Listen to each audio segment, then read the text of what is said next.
सभी को मेरा नमस्कार। और डॉक्टर साहब मेरी आवाज़ ठीक है ना? हाँ जी मैम, जी मैम। ऑडिबल? ओके ओके जी।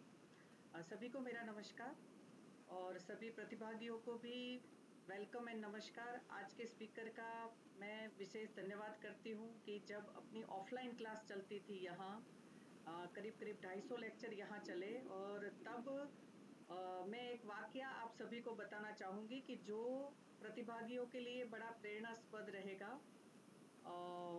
तब इमरजेंसी स्पीकर में भी डॉक्टर सर्वेश जी का नाम रहता था कि कई बार कुछ कोई नहीं मिला तो फिर मैं डॉक्टर साहब से लेक्चर्स के लिए पूछती थी। तो ऐसा ही एक बार हुआ कि मुख्य स्पीकर को कुछ काम आ गया, उसके बाद काफ़ी व्यस्तता रहती है। एनआईए प्रमुख नेशनल इंस्टीट्यूट है और उसमें और मेरे उस दिन गला बहुत ख़राब था, 103 बुखार। और डॉक्टर साहब ने कहा कि मैंने कहा डॉक्टर साहब ऐसे ऐसे आवश्यकता है स्पीकर की, और सर भी बहुत व्यस्त थे। तो पहले सर ने कहा कि अगले शुक्रवार को रख लेते हैं। मैंने कहा नहीं, आज का ही शुक्रवार चाहिए। डॉक्टर साहब विशेष धन्यवाद कि आपने तुरंत ही हामी भर दी कि नहीं नहीं मैडम आदेश कर दिया करो। तो ये शब्द बड़े सुखद थे मेरे लिए। और तुरंत ही आपने उस दिन का लेक्चर ब्लैक बोर्ड के ऊपर फटाफट, क्योंकि आपने बताया था पीपीटी नहीं है, मैंने कहा डॉक्टर साहब पीपीटी की आवश्यकता ही नहीं है। तो मैं आप सभी प्रतिभागियों को ये बताना चाह रही हूँ कि ये व्याख्यानमाला निःशुल्क रूप से चलाई जा रही है। इसमें सर्वेश जी का और सर्वेश जी जैसे बहुत सारे अन्य स्पीकर का भी समर्पित भाव का समर्पण रहा हुआ है कि ज्ञान यज्ञ में आहुति देने के लिए हमेशा वो तैयार रहते हैं कि नहीं कभी भी कोई ना मिले तो मैडम बता दीजिएगा। तो बहुत बहुत धन्यवाद डॉक्टर साहब। आज के व्याख्यान के लिए आपका सहर्ष स्वागत है। और व्याख्यान आज का विषय है प्रिंसिपल ऑफ पंचकर्म। और व्याख्यान शुरू करने से पहले मैं सभी प्रतिभागियों के सामने आपका एक बार संक्षिप्त परिचय रखना चाहूंगी। Doctor Sarvesh Kumar Singh, associate professor, department of Panchakarma, national institute of Ayurveda, deemed to be university Jaipur, Rajasthan में अभी वर्तमान समय में आप कार्यरत हैं। आपने अपनी बीएमएस की पढ़ाई संपूर्णानंद संस्कृत यूनिवर्सिटी वाराणसी से पूरी की है। आपने अपनी एमडी राष्ट्रीय आयुर्वेद संस्थान जयपुर से ही पूरी की है। और पीएचडी आपने Jodhpur university, doctor Sarvepalli Radhakrishnan Jodhpur university से आपने पूर्ण की है। आपके डिफरेंट नेशनल और इंटरनेशनल पीयर रिव्यूड जर्नल्स जिसमें पबमेड जैसे रेपुटेड, उसमें आपके 20 से ज़्यादा 23 से ज़्यादा पीयर रिव्यूड आर्टिकल्स है। और दूसरे आर्टिकल्स और इन सबको मिला के 62 नंबर होता है। आपने 5 पुस्तकें भी लिखी हुई है जो अनेक विद्यार्थियों को सिद्धांत का अवगहन करने के लिए, समझने के लिए बड़ी मदद रूप होती है। और आपका यहाँ नेशनल इंस्टीट्यूट में भी चिकित्सा का कार्य, चाहे कैंप्स वगैरह में कार्य या यहाँ डिफरेंट कमिटी में जो कार्य रहता है, वो भी अत्यंत सराहनीय है। मैं आपको आज के लेक्चर्स के लिए आमंत्रित करती हूँ। Over to you doctor Sarvesh ji. धन्यवाद मैम। आदरणीय हेतल मैम एवं अन्य सभी श्रोतागण, आप सभी को मेरा यथोचित अभिवादन। दरअसल मैंने ये जो टॉपिक है ये इसलिए चुना कि आजकल जो है आयुर्वेद का पुनः जन सामान्य में आयुर्वेद के प्रति काफी श्रद्धा की भावना आ रही है। और जन सामान्य अब आयुर्वेद को न केवल स्वास्थ्य के लिए, स्वास्थ्य वर्धन के लिए, अपितु अपने रोगों की चिकित्सा के लिए भी वो आयुर्वेद की तरफ आ रहे हैं। अब आयुर्वेद में भी जो सबसे महत्वपूर्ण अंग है, जो चिकित्सा के जो सबसे महत्वपूर्ण अंग हैं, लगभग हर विभाग के लिए, हर डिपार्टमेंट्स के लिए पंचकर्म की आवश्यकता इस वक्त बहुत बढ़ गई है।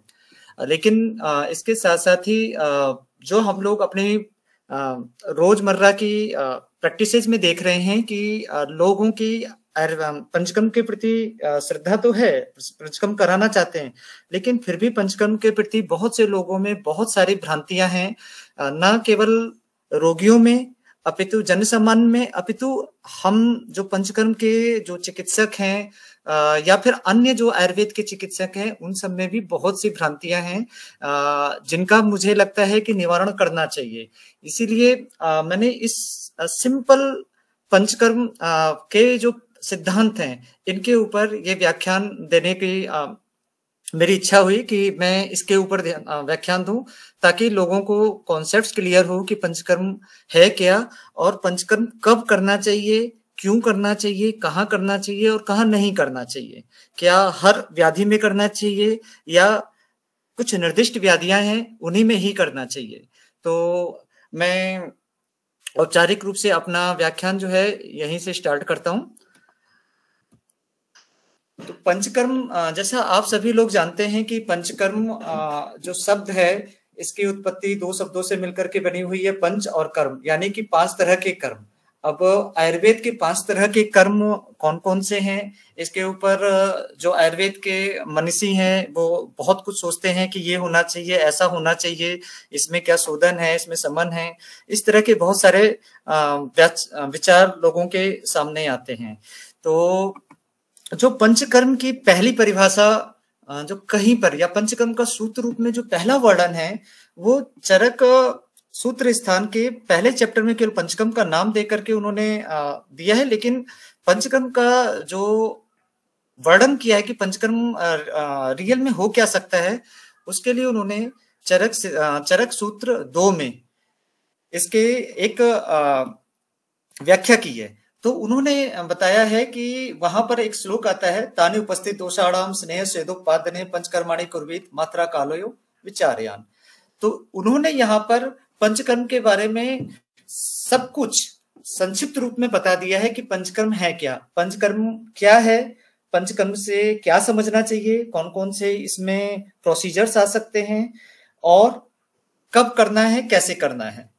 अब मैं इसी चीज को थोड़ा सा विस्तृत रूप में आप लोगों के सामने पहले बताना चाहूंगा, फिर इसके बाद में हम पंचकर्म की परिभाषा के ऊपर जाते हैं।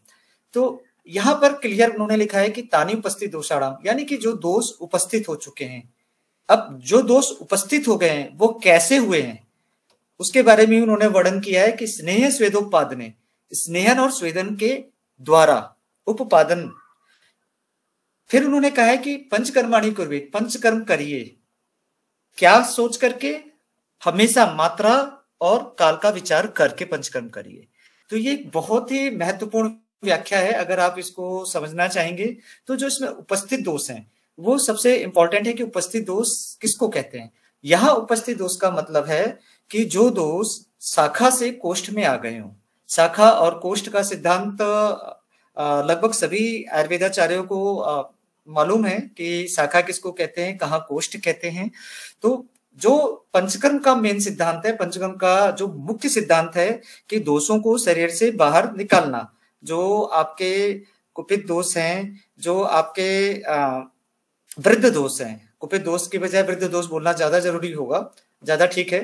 जो आपके वृद्ध दोष हैं, इनको आपको शरीर से बाहर निकालना है। कहाँ से बाहर निकालना है? हम बहुत जगह से बाहर निकाल सकते हैं, हम शाखा से भी बाहर निकाल सकते हैं, आर्टिफिशियल्स हम लोग छिद्र निर्मित कर सकते हैं। लेकिन शास्त्र ये कहता है कि जो हमको निकालना है वो हमको निकालना कहाँ से, हमको निकालना है वो कोष्ठ से निकालना है। और कोष्ठ से कहाँ से? जहां पर ये दोषों के जो सबसे निकट का जो मार्ग है बाहर निकलने के लिए, वहां से ही निकालना है, और वो भी सारे प्राकृतिक मार्ग होने चाहिए।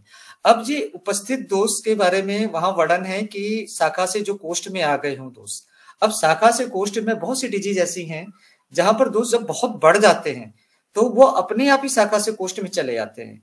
यानी जैसे आप सर्दी देखिए, तो अगर आपके अंदर या किसी भी रोगी में अगर दोष बहुत बढ़ गया है, वृद्धावस्था में है, कुपित हो रखा है, तो वो अपने आप ही शाखा छोड़ करके कोष्ठ में आ जाएगा। और जब वो कोष्ठ में आ जाएगा तो वो उसको या तो आप बाहर निकाले, नहीं तो बॉडी अपने आप ही, जो शरीर है उसको अपने आप ही बाहर एक्सपेल कर देगा। लेकिन यहां पर जो इंपॉर्टेंट है पंचकर्म में इन्होंने क्लियर कहा है, ये सिद्धांत क्लियर दिया है कि पंचकर्म में उन्होंने कहा है कि जो दोष है वो शाखा से कोष्ठ में तो आए, लेकिन अपने आप ना आए। ऐसा नहीं कि उनकी वृद्धि हो गई है अपने आप ही, इस तरह से ना आए। वो आए, वो किस तरीके से आएंगे? वो आएंगे आपका एक उचित तरीके से स्नेहन और स्वेदन जब पूरा कर लिया गया हो, उसके द्वारा ही वो शाखा में आए। उसी को हम अगर बाहर निकालेंगे तभी वो पंचकर्म की श्रेणी में आएगा, अदरवाइज पंचकर्म की श्रेणी में नहीं आएगा। जैसे कि अगर मान लीजिए बहुत सारी ऐसी परिस्थितियां होती हैं जिसमें दोष आपके कोष्ठ में उपस्थित होते हैं, तो उसमें हमें स्नेहन स्वेदन कराने की जरूरत नहीं होती है। उसमें हम कोई भी योग देख करके तुरंत के तुरंत उसको भी बाहर निकाल लेते हैं। तो शास्त्र में ऐसी चीजों के लिए भी वमन, विरेचन, बस्ती, इस तरह के नस्य, इस तरह के शब्दों का प्रयोग किया गया है। लेकिन अब वहां पर लोग कंफ्यूज हो जाते हैं, ये वमन, विरेचन, बस्ती ये सब क्या है, ये शायद पंचकर्म है। नहीं, वहां पर वो पंचकर्म नहीं है, वो कुछ डिफरेंट चीज के लिए उन्होंने वर्णित किया हुआ है। तो पहली चीज मैं जो लोगों को क्लियर करना चाहता हूं, इससे लोग जो हमारे प्रैक्टिशनर हैं उनको भी प्रैक्टिस करने में आसानी रहेगी कि यहाँ पर क्लियर कट कहा गया है कि आपको जो दोष निकालना है, जो दोष निकलने हैं, वो स्नेहन स्वेदन के द्वारा कोष्ठ में आए हुए हों, उन्हीं को ही निकालना है और वही पंचकर्म की श्रेणी में आएंगे। तो इसके लिए जो अगर आप आचार्य मुकुंदीलाल द्विवेदी जी ने इसी के लिए एक पंचकर्म की डेफिनेशंस बनाई थी। उन्होंने कहा कि स्नेह स्वेदादि द्वारा शरीरस्य उत्कृष्ट दोषाणाम यथा सन्न मार्गेण बहिर्निर्हरण कर्तृत्वम संसमन कर्तृत्वम पंचकर्मत्वम। मतलब पंचकर्म की परिभाषा दी कि स्नेहन स्वेदन के द्वारा शरीर के जो उत्कृष्ट दोष हैं उसको आसन्न मार्ग, यानी जो उस दोष का जो सबसे निकट का मार्ग है वहां से बाहर निकालना और संसमन करना। यहाँ पर आप इंपॉर्टेंट चीज ये है कि ये देखना जरूरी है कि यहाँ पर दोषों का केवल शोधन करने के लिए हम नहीं बोल रहे हैं, हम यहाँ पर बोल रहे हैं कि हम जो है यहाँ पर केवल संशोधन नहीं होता है, यहाँ पे साथ में संसमन भी होता है ना। तो ये सारे कर्म जो हैं वो पंचकर्म में आते हैं। अब यहाँ पर अब आप देखिए कि जैसे कफ का जो निकटतम स्थान है, क्योंकि कफ के बहुत सारे स्थान बनाए गए हैं लेकिन उसमें प्रधानतम स्थान ऊर्ध्व आमाशय बोला गया है। इसी तरीके से पित्त का जो निकटतम स्थान है वो अधो आमाशय बोला गया है। और वस्ती जो है वस्ती के लिए जो वात दोष है उनके लिए जो मुख्य स्थान है वो वस्ती वो बृहदांत्र के आसपास का जो एरिया है उसको वर्णित किया गया है। तो अब जो दोष है, इसीलिए हम लोग जो है जो मुख का जो सबसे इंपॉर्टेंट जो कफ के लिए जो सबसे पास का मार्ग है वो मुख मार्ग इसीलिए है क्योंकि ऊर्ध्व आमाशय वहां से पास पड़ता है। और अधो आमाशय यानी जो एम्फिल ऑफ वेटर से लेकर के इलियोसिकल वाल्व तक की जो जगह है, जो एनाटॉमी में जो जिस तरीके की जो पूरी संरचना है, इस पूरी संरचना को पित्त का स्थान माना जाता है। तो इसके लिए जो निकटतम मार्ग अगर शारीरिक रूप से देखें तो निकटतम मार्ग गुद ही है, तो इसलिए पित्त को गुदा मार्ग से ही निकाला जाता है। और इसी तरीके से जो अन्य दोष है जो वात है, तो वात के शमन के लिए, वात की चिकित्सा के लिए जो हम लोग उपाय जो यूज करते हैं वो गुद मार्ग से ही करते हैं। अब जो शरीर के लिए जो सिर के लिए अगर सिरा प्रदेश को देखें तो सिर का जो निकटतम मार्ग है वो जो है आपकी नासा है, हम लोगों की नासा जो निकटतम मार्ग को मानी जाती है। इसीलिए जो दोष जो है अगर निकालना है या जो हमें प्रोसीजर्स करना है वो नासा मार्ग से किया जाता है सिरा प्रदेश के लिए। तो इसलिए नस्य का जो उपयोग होता है वो नासा मार्ग के द्वारा किया जाता है। अब कई जगह पर भ्रांतियां हैं कि पंचकर्म में तो रक्त मोक्षण भी आता है।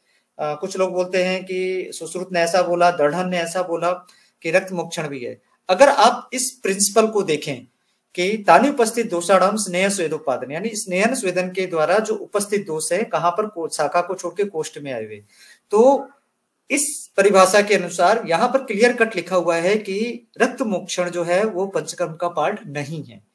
रक्त मोक्षण अलग है, अलग विधा है, वो शोधन का पार्ट है, लेकिन वो जरूरी नहीं कि वो पंचकर्म का पार्ट हो, पंचकर्म का पार्ट नहीं है। उसका कारण ये है कि यहाँ पर जो दोष है रक्त मोक्षण में आपको दोषों को शाखा से कोष्ठ में लाने की कोई जरूरत नहीं है। रक्त मोक्षण जो भी किया जाता है, जहां से भी जितने भी लोग हैं वो हमेशा शाखा से ही करते हैं। रक्त मोक्षण शाखा से निकाला जाता है, उसके लिए दोषों को कोष्ठ में लाने की जरूरत है ही नहीं। और रक्त मोक्षण करने के लिए हमेशा मार्ग का निर्माण किया जाता है, छिद्र का निर्माण किया जाता है, वो प्राकृतिक छिद्रों से नहीं जाता है। और रक्त का ऐसा नहीं है कि वो बिल्कुल निकटतम स्थान है, आप जहां पर रक्त मोक्षण करना चाहें जो व्याधि का स्थान है वहां से आप रक्त को निर्धारित कर सकते हैं। तो इस तरीके से यहाँ पर पहली चीज कि पंचकर्म क्या है, इसके बारे में कुछ कुछ मोटा मोटा ज्ञान हो जाता है कि यहाँ पे पंचकर्म क्या है, पंचकर्म किसको लेना चाहिए और कौन कौन से प्रोसीजर्स पंचकर्म में आते हैं। अब अगला जो आता है, अगला ये आता है कि पंचकर्म शोधन है या समन है। इसके बारे में हम थोड़ी देर में फिर से विचार करेंगे कि शोधन है, समन है या दोनों ही है। और जो पंचधा शोधनम, जो पंचधा शोधन जो दिया जाता है जिसको लोग पंचकर्म के रूप में ग्रहित करते हैं, उसके बारे में भी विचार करेंगे। लेकिन सबसे पहले हम पंचकर्म करने के लिए एक चिकित्सा सिद्धांत के ऊपर जाते हैं। तो सुश्रुत में उन्होंने साफ साफ लिखा हुआ है कि तीन ही स्थिति शरीर में होती है, या तो दोष जो है वो क्षीण होगा, या दोष जो है वो वृद्ध होगा, या दोष जो है वो कुपित होगा। मतलब या तो क्षीण है या वृद्ध है या कुपित है, ये तीन अवस्थाएं हैं और ये तीन अवस्थाएं ही रोग का निर्माण करती हैं। अगर दोष सम है तो फिर सम है तो वो स्वस्थ पुरुष होता है, तो वहां पर रोग की कोई अवस्था नहीं होती है। तो इसमें उन्होंने सीधे लिखा है कि दोषा छेड़ा भ्रमितव्या, कुपिता प्रशमितव्या, वृद्धा निरहितव्या एंड समा परिपाल्या इति सिद्धांत।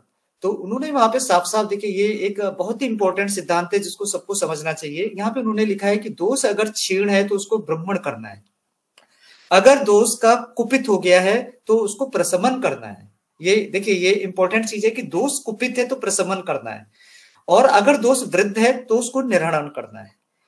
और अब इसी में सुश्रुत में साफ साफ कहते हैं कि अगर जो वृद्ध दोष है उसको निकालने के लिए वमन और विरेचन ये मेन मुख्य पद्धति है जिसके द्वारा दोषों का निर्हरण होता है।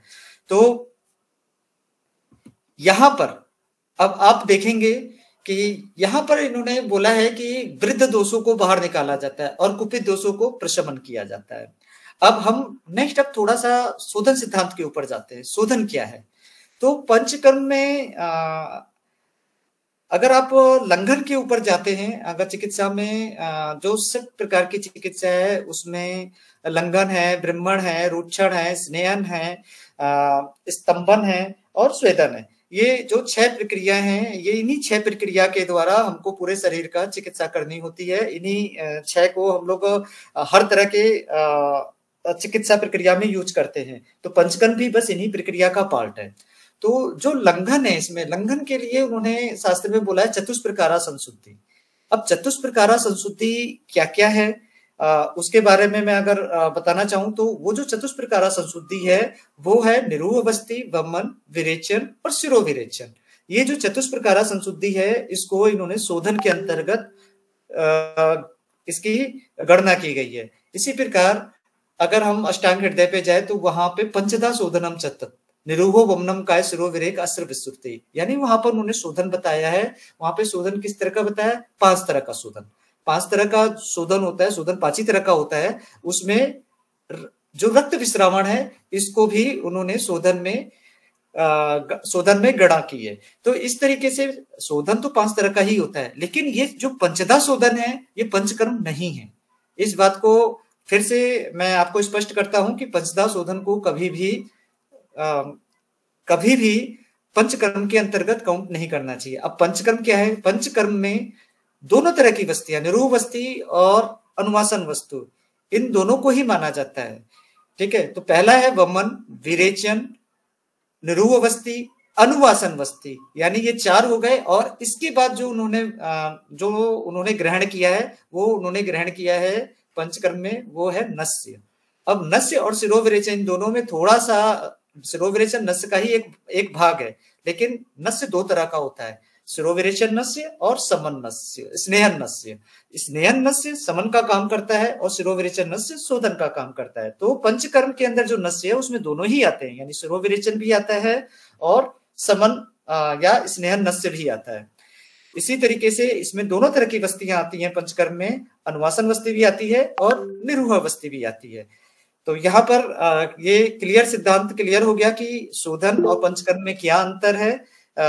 इसके बारे में नेक्स्ट अगर आप शोधन की परिभाषा में अष्टांग संग्रह के कार्य के अनुसार जाते हैं तो शोधन की एक स्पेशल परिभाषा लिखी है, शोधनम यत कुपितानाम दोषाणाम नियसार बहिर्रोगोपशमनम करोति। यानी शोधन वो कहते हैं कि जो दो कुपित दोषों को बाहर निकालता है।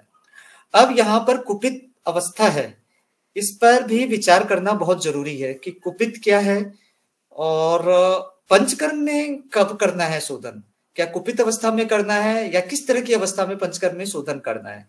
तो अब जो स्टेज वाइज जो रोग है उसके 6 तरह के स्टेज दिए गए हैं दोषों के वृद्धि होने में, दोषों के रोगोत्पादन करने में।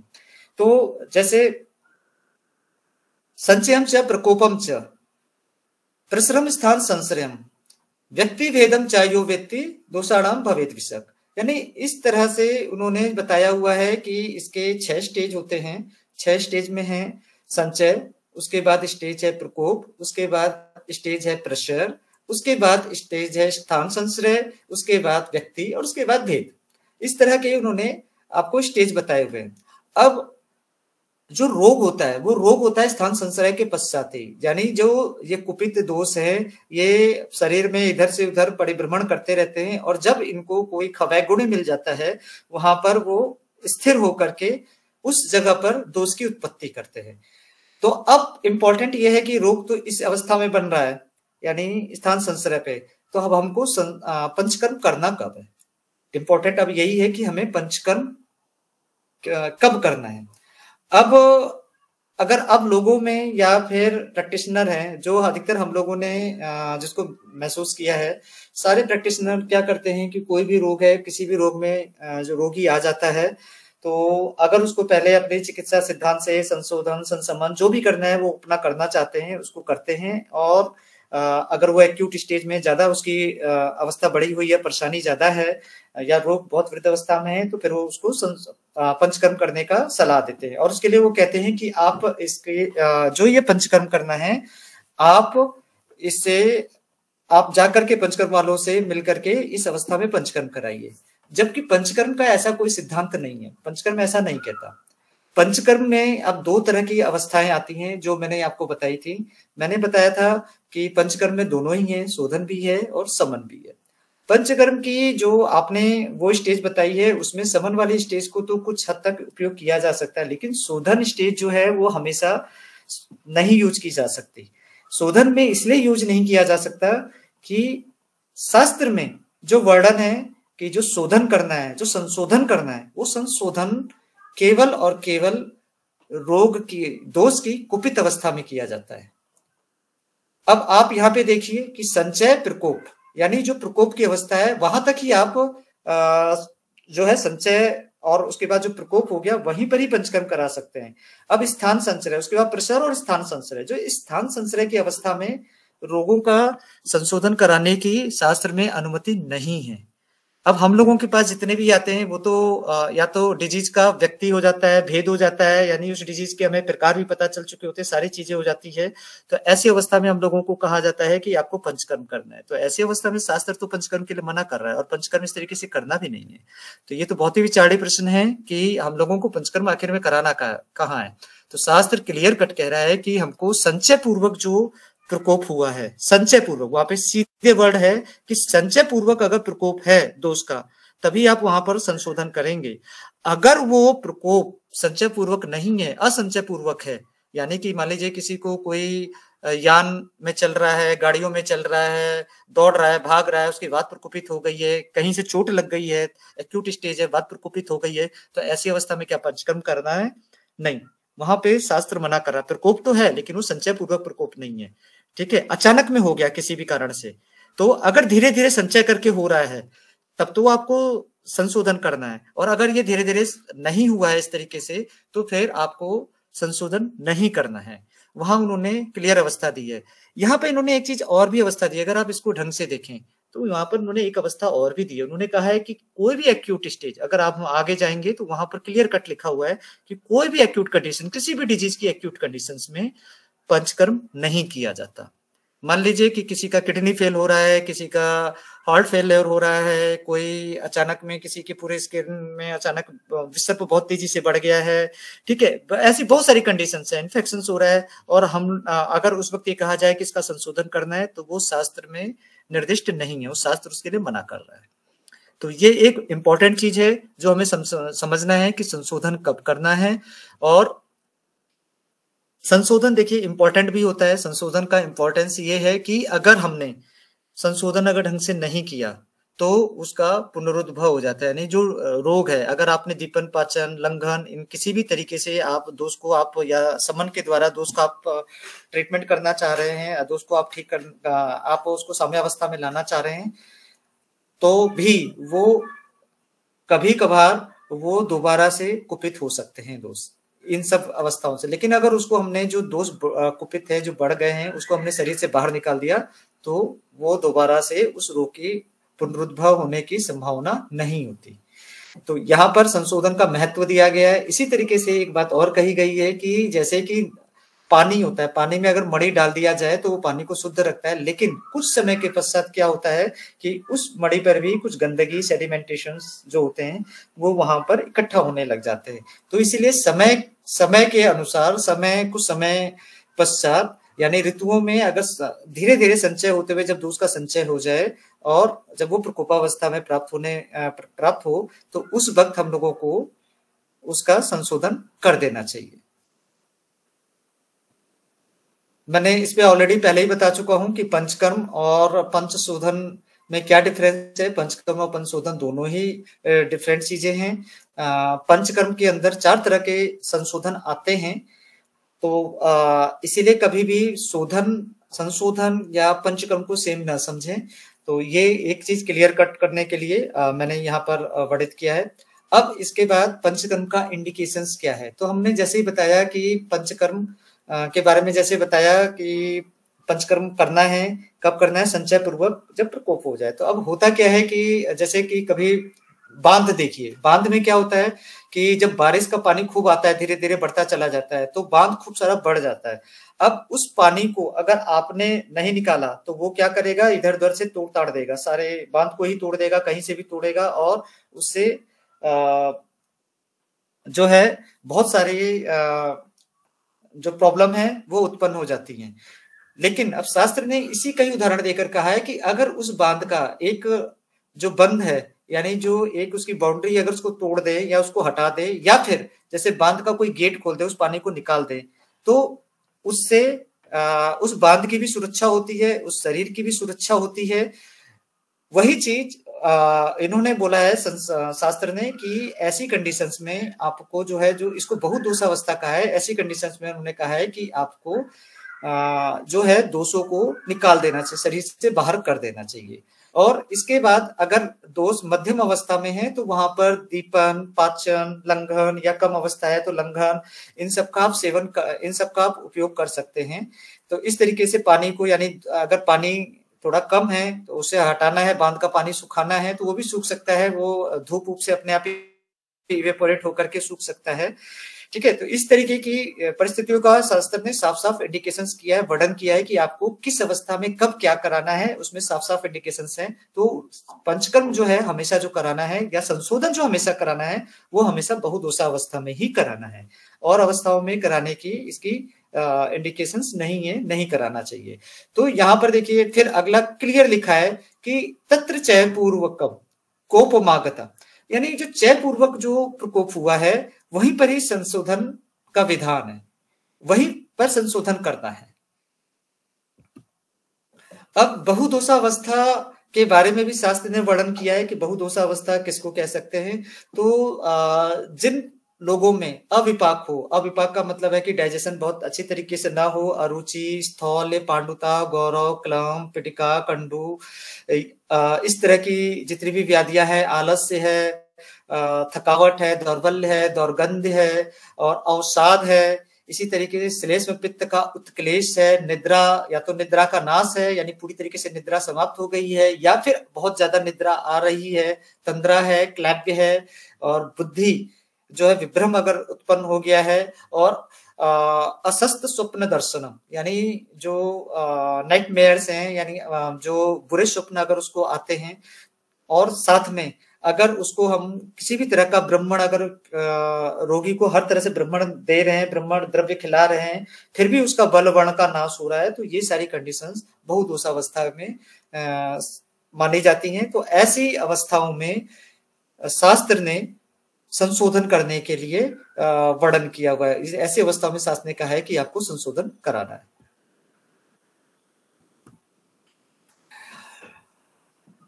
इसी तरीके से शास्त्र में वर्णित है कि जब श्लेष्म और पित्त जब बहुत मात्रा में इकट्ठे हो जाए, मल इकट्ठा हो जाए, और साथ में यह भी हो सकता है कि जो वात है वो संश्लिष्ट वात हो, तो ऐसी अवस्था में जो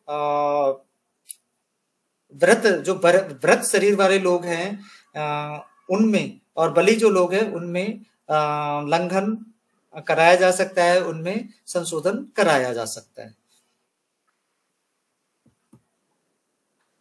साथ ही में अब हम लोगों ने जब वर्णित किया कि बहुत सारी स्टेज है, कब संशोधन कराना है, क्या करना है, तो शास्त्र में उसके लिए उन्होंने ये भी बोला है कि ये जो है, ये जितने भी नियम दिए गए हैं, ये सारे नियम सामान्य लोगों के लिए, सामान्य चिकित्सकों के लिए, लेकिन जो विशेषज्ञ है वो अपनी युक्ति से, अपने बुद्धि बल से इन सबको चेंज कर सकते हैं। अब शास्त्र में क्लियर कट लिखा है कि आपको मात्रा और काल का विचार करना है। हर काल में हम संशोधन नहीं कर सकते। हर अमाउंट का जो मात्रा है, मात्रा का मतलब है कि दोष की मात्रा, अगर दोष की मात्रा थोड़ी सी संचय है, थोड़ा सा ही है, तो ऐसा नहीं कि उस संचय को उस दोष को निकाला जाए, उस दोष को नहीं निकालना चाहिए। संशोधन के द्वारा वो दोष नहीं निर्धारित होना चाहिए। तो उसका समुचित मात्रा में संचय हो चुका हो तभी हमको दोष का निर्धारण करना है। तो वहां पे मात्रा और काल भी उन्होंने बताया है कि कुछ समय का काल है। मैं काल के ऊपर आगे भी वर्णन करूंगा, आगे बताऊंगा कि काल का क्या महत्व है, किस वक्त क्या करना चाहिए। तो उस काल में भी दोषों को उसी काल में ही निकालने का है। लेकिन अब बहुत सी ऐसी अवस्थाएं आ जाती हैं जहां पर जो काम आपको मना किया गया है वही काम करना पड़ता है। लेकिन ये सब काम करने के लिए शास्त्र ने क्लियर कट कहा है कि ये केवल जो उस विधा का स्पेशलिस्ट है, जो उसका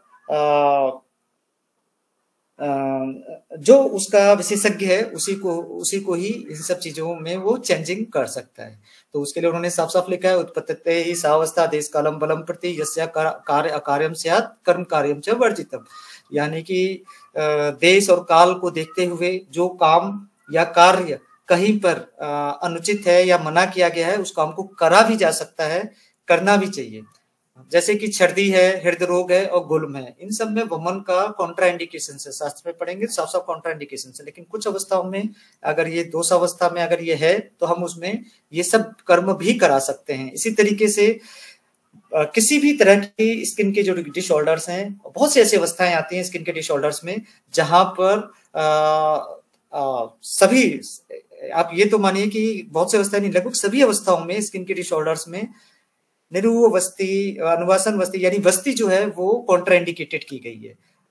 अगर कुछ में करना भी है तो कुछ स्पेशल अवस्थाओं में निरूह वस्तियों का दिया हुआ है, लेकिन ये सब कॉन्ट्राइंडिकेटेड है। लेकिन बहुत सी ऐसी अवस्थाएं कई बार आ जाती हैं, मान लीजिए कि आपका जैसे सोरेटिक आर्थराइटिस आ गई, तो ऐसी कंडीशन में वस्ती का भी उपयोग किया जाता है। तो यहाँ पर साफ साफ दिया हुआ है कि तर्क के साथ आप इनका उपयोग कर सकते हैं। जो कॉन्ट्रा इंडिकेशन है वो इंडिकेशंस में भी हो सकते हैं, जो इंडिकेशंस है वो कॉन्ट्रा इंडिकेशंस भी माने जा सकते हैं, वो हो जाते हैं। तो अगर आपने बिना तर्क के किया है तो ये तो सब यदृच्छा ही है, हो गया तो हो गया। तो इस तरीके से शास्त्र में क्लियर कट इंडिकेशंस दिया हुआ है।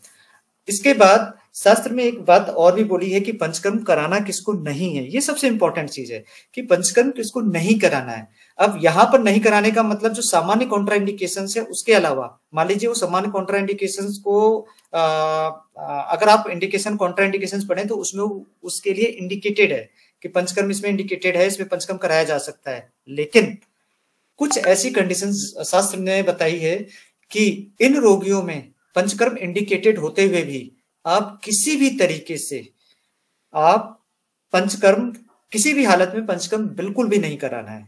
तो उसमें, और ये प्रैक्टिकली बहुत ही इंपॉर्टेंट है, क्योंकि ऐसे बहुत सारे पेशेंट, सारे पेशेंट लगभग ऐसे ही मैक्सिमम पेशेंट आते हैं जो इंडिकेटेड होते हैं, लेकिन हम लोग उनको पंचकर्म नहीं कराना चाहते या हम नहीं कराते, शास्त्र ने इसके लिए मनाही दी हुई है। तो उसमें जो सबसे इम्पोर्टेंट है वो चंड। चंड मतलब जो होते हैं कि बात नहीं माने, बहुत अग्रेसिव नेचर के हों, और जो भी चीजें हैं जल्दी जल्दी करना चाह रहे हों, इस तरह के लोग, साहसिक मतलब जो एडवेंचर्स करने में जिनका विश्वास हो, वो बहुत ज्यादा डरे हुए लोग, और जो कृतज्ञ हैं, जो आपके थैंकलेस लोग हैं, इनके लिए, और जिनके अंदर किसी भी तरह का कोई धैर्य नहीं है, इस तरह के लोगों को, और जो समाज है, जो राजा हैं, जो महत्वपूर्ण व्यक्ति हैं उनसे, और जो सद लोग हैं, अच्छे लोग हैं, उनसे जो द्वेष रखते हो, उनके प्रति जो जिनके जिनके मन में डिस्ट्रैक्शन हो या उनकी बुराइयां करते हो, तो ऐसे लोगों को शास्त्र ने पंचकर्म कराने के लिए मना किया है। साथ में जो शोक पीड़ित है, मान लीजिए कोई है जिसको कुछ बहुत ही ज्यादा, जैसे हमने देखा है कि कुछ लोगों को बहुत ही चिंता होती है, या फिर कुछ लोग डिप्रेस्ड हो जाते हैं किसी भी चीज में। बहुत से बच्चे हैं आजकल, अगर वो सिलेक्शन नहीं होता है तो वो डिप्रेशन में चले जाते हैं, और डिप्रेशन में जाने के बाद हम लोग क्या करते हैं कि वो जब चिकित्सा के लिए आते हैं तो हम लोग उनको कह देते हैं कि अब आपको पंचकर्म कराना है। तो ये सब चीजें शास्त्र ने मना की है कि हम इन लोगों को चिकित्सा ना करें। इसके साथ साथ में जो लोग हैं जिनका जो निगेटिव थिंकिंग रखते हैं कि नहीं नहीं कभी कोई ठीक नहीं होगा, ये नहीं होगा, वैसे नहीं होगा, तो ऐसे लोगों का कभी भी नहीं कराना है, संशोधन नहीं कराना है। इसके लिए शास्त्र में कुछ इंडिकेशंस दिए हुए हैं। उन्होंने साफ साफ कहा है कि अगर आप इन तरह के लोगों को, जो निगेटिव माइंडेड हैं, कि निगेटिव थिंकिंग है जिनकी, या फिर जिनकी सोच में है, या फिर जो बहुत चिंतित है, या इस तरह के है, अग्रेसिव है, इन सब के अंदर क्या होता है कि अगर हम संशोधन कराने भी जाएंगे तो दोष जो है वो शरीर से बाहर नहीं निकल पाते, क्योंकि उस वक्त ऐसे लोगों में जो सिंपैथेटिक एक्टिविटीज है वो ऑलरेडी बहुत ज्यादा अग्रेवेटेड हो जाती है। तो पंचकर्म में ऐसी कंडीशंस को मना किया गया है कि ऐसी कंडीशंस में नहीं करना है। इसी के साथ साथ शास्त्र में लिखा है कि जिसके अंदर कंफर्म हो गया है कि ये रोगी मर जाएगा, मुमूर्षलिंगम वर्डिंग दी हुई है कि ये मरना ही है, इसका कोई क्योर नहीं है, उसमें भी पंचकर्म नहीं कराना है। हम लोग अधिकतर देखते हैं कि जब रोगियों का बिल्कुल लास्ट स्टेज होती है कैंसर की या कुछ भी, वो हमारे पास आते हैं, तो आप सभी लोगों का, सभी का विधान मैंने देखा है कि लोग ये समझते हैं कि अब कुछ नहीं हो सकता है तो पंचकर्म ही कराना है, अब इनको भेज दीजिए, अब ये पंचकर्म करा देंगे तो इनको कुछ रिलीफ मिल जाएगा। शास्त्र में इसके लिए बिल्कुल मना किया है कि ऐसे रोगियों को पंचकर्म नहीं कराना है। साथ में अगर वो उसका बल वड़ का नाश हो गया है, अब मान लीजिए कोई कीमोथेरेपी किसी की हो गई है रोगी की, और उसको अगर हमने पंचकर्म कराने की कोशिश की तो वो पंचकर्म में उसको नुकसान ही होगा, उसे फायदा नहीं होगा। तो ऐसी अवस्थाओं में शास्त्र ने मना किया हुआ है कि इन अवस्थाओं में पंचकर्म नहीं कराना है। साथ में एक इंपॉर्टेंट चीज है कि रोगी को यहाँ पर क्लियर कट कहा गया है कि उसके पास जो साधन है वो होने चाहिए। उसके पास, रोगी जो है ऐसा ना हो बहुत गरीब है या कोई भिक्षुक है तो इसका हम पंचकर्म कराएं। अगर उसके पास साधन नहीं है तो पंचकर्म में बहुत से उपद्रव होते हैं, और पंचकर्म में अलग अलग समय पे अलग अलग चीजों की जरूरत पड़ जाती है। तो इसीलिए पंचकर्म में अलाउड नहीं है कि अगर आपके साथ परिचारक नहीं है और आपके पास उचित मात्रा में धन नहीं है, या आप उसको इकट्ठा नहीं कर सकते हैं, या गवर्नमेंट प्रोवाइड नहीं करा सकती है, तो ऐसी कंडीशंस में इन लोगों में पंचकर्म नहीं कराना है। तो ये कुछ बहुत ही इम्पोर्टेंट अवस्थाएं दी गई हैं जहां पर पंचकर्म के लिए मना किया गया है। इसी प्रकार अनपवाद प्रतिकार करके, यानी जो आपकी बात न माने, इन सब के लिए, और जो अपने आप को वैद्य समझे, या फिर अपने आप ही ड्रग्स का अपने आप ही चयन करे कि मैं ये ले लेता हूँ, मैं ये ले लेता हूँ, या मेरे को आप कटिबस्ती नहीं, मेरे को जानुबस्ती करा दीजिए, मुझे पत्रपिंड नहीं, मुझे शालीषष्ठी करा दीजिए देख करके। तो ऐसे सभी लोगों का, इस तरह के जो लोग बोलते हैं, इन सभी लोगों के लिए शास्त्र ने पंचकर्म को मना किया है कि ऐसे लोगों में पंचकर्म नहीं कराना है। और जितनी भी हमारी जो प्रैक्टिसेस है, स्पेशली जो गवर्नमेंट इंस्टीट्यूट है, हॉस्पिटल्स हैं, उसमें ऐसे ही लोग होते हैं, वो एक दूसरे का देख लेते हैं कि उसका ये हो रहा है, उसका वो हो रहा है, वही चीज आपसे आकर के कहते हैं कि आप हमें यही चीज हमारा कराइए। तो ये सब चीजें, या फिर हम लोग भी अपना कुछ इस शास्त्र के अनुसार से या कुछ भी हम लोग अपने आर्टिकल्स में लिखते हैं या पेपर्स में लिखते हैं, तो उसको पढ़ के आते हैं और उसको ये कहते हैं कि बस यही चीज हमारे अंदर भी कराइए। तो शास्त्र में इन सब चीजों के लिए क्लियर कट मनाही है, साफ साफ मना किया गया है कि इन लोगों को पंचकर्म नहीं कराना है। अब इसके साथ साथ अन्य आचार हैं, वो कहते हैं कि जैसे जो वात और आतप है, यानी कि जो मजदूर क्लास का जो रोगी है, मतलब जो मजदूर है। अब मजदूर में अनावश्यक रूप से लोग कई संशोधन कराने लगते हैं। वमन हम लोग कैंप लगाते हैं कि इनको हम वो कर देंगे, तो इनको वमन करा देते हैं, इनको विरेचन कराते हैं। तो देखिए कि जो रोज जो है धूप और आतप का सेवन कर रहा है, वो सुस्त हो जाता है। ऐसे लोगों को पंचकर्म कराने के लिए बिल्कुल मना किया हुआ है। इसी तरीके से जो रोज ट्रेवलिंग में रहता है, जो रोज अध्व है, यान है, इन सब का उपयोग करता है, तो वो वहां पर पंचकर्म कराने के लिए, संशोधन कराने के लिए वहां मनाही है।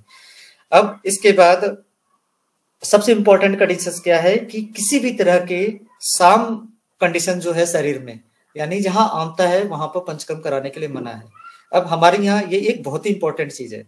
हमारे यहाँ चाहे कोई भी रोगी हो, अब जो भी आते हैं हम लोग, अब सबका स्टार्ट पंचकर्म की जो होती है पूर्व कर्म से की जाती है, स्नेहन और स्वेदन के द्वारा। तो स्नेहन में भी अगर अजड़ की कंडीशन है तो स्नेहन कराने के लिए मना ही है। लेकिन हम लोग जो देखते हैं कि रोगी वार्ड में रहता है, सुबह नाश्ता कर लेता है और उसके बाद ही वो अभ्यंग स्वेदन कराने के लिए आता है।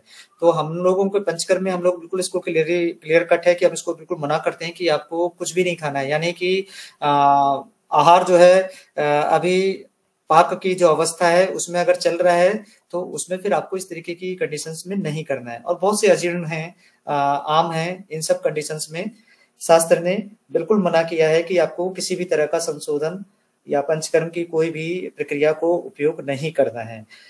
इसमें उन्होंने एक स्पेशल एक बहुत इंपॉर्टेंट बात बताई है कि अगर हम इसको करते हैं तो जैसे कच्चे आम से अगर हम रस निकलना चाहे तो रस तो निकलेगा नहीं, लेकिन आम जो है पूरा वो उसका नाश हो जाएगा। इसी तरीके से जो शरीर है उसका नाश हो जाएगा अगर आप पंचकर्म कराने की कोशिश करेंगे ऐसी किसी भी कंडीशंस में। तो ये अभी तक पंचकर्म का हुआ। अब इसके बाद पंचकर्म में जो संशोधन है उसका उपयोग करने के लिए कुछ काल निर्दिष्ट किए गए हैं। अब उसमें बोला गया है कि जो वमन है वो वसंत में कराएं, विरेचन है वो शरद ऋतु में कराएं, और जो वस्ती है वो प्रवृत्त ऋतु में लगाएं। लेकिन मैंने आपको पहले ही बताया कि अब हम लोग देखते हैं कि अधिकतर लोग क्या करते हैं, मैंने बहुत सारे देखा है यूट्यूब पे सब पर, लोग क्या करते हैं कि जैसे ही वसंत ऋतु की शुरुआत होती है, और स्टूडेंट्स भी हमारे हमने BMS के स्टूडेंट्स को देखा है, तो सभी लोग आकर के अपना संशोधन कराना स्टार्ट करते हैं, वमन कराना स्टार्ट करते हैं कि नहीं शास्त्र में लिखा है। लेकिन शास्त्र में ऐसा कहीं कुछ लिखा ही नहीं है। उन्होंने नहीं लिखा है कि इस तरीके से करना है, उन्होंने वो दिया है। लेकिन एक चीज याद रखिए कि स्वस्थ वृत्त के अनुसार जो महीने हैं वो अलग काउंट होते हैं और संशोधन के लिए जो महीने हैं वो अलग तरीके से काउंट होते हैं। तो इसका देखो इंडिकेशंस क्लियर कट लिखा हुआ है कि जो वसंत ऋतु है उसमें जो चैत्र महीना है, चैत्र महीना मतलब गर्मी जब स्टार्ट होने वाली है, तो अब माघ फाल्गुन में लोग, जो फाल्गुन का महीना है, माघ का महीना, माघ खत्म होते ही फाल्गुन के महीने में वमन कराते हैं। लेकिन शास्त्र ने बिल्कुल मना किया है। उन्होंने इसके लिए जो महीना दिया है वो यहाँ पे देखिए चैत्र दिया है। इसी तरीके से जो उन्होंने वात दोष के लिए जो महीना दिया है वो नव दिया है, नवस्य यानी श्रावण मास जो है, श्रावण मास में उन्होंने दिया हुआ है। इसी तरीके से अगहन मास जो है वो पित्त दोष के लिए दिया हुआ है। तो इस चीज का बहुत ही इंपॉर्टेंस है, क्योंकि इससे पहले अगर आपने वमन विरेचन या कुछ कराने की कोशिश की तो उस वक्त संचय जो चय पूर्वक जो दोष है वो इकट्ठा हुआ ही नहीं होगा, या तो इकट्ठा हुआ होगा तो बहुत ही कम इकट्ठा हुआ होगा। तो इसलिए इन सब शोधन काल को ध्यान रखना है, मात्रा को ध्यान रखना है। इसलिए शास्त्र ने साफ साफ कहा है काल और मात्रा आपको बिल्कुल अच्छी तरीके से ध्यान रखनी है, तभी संशोधन कराना है।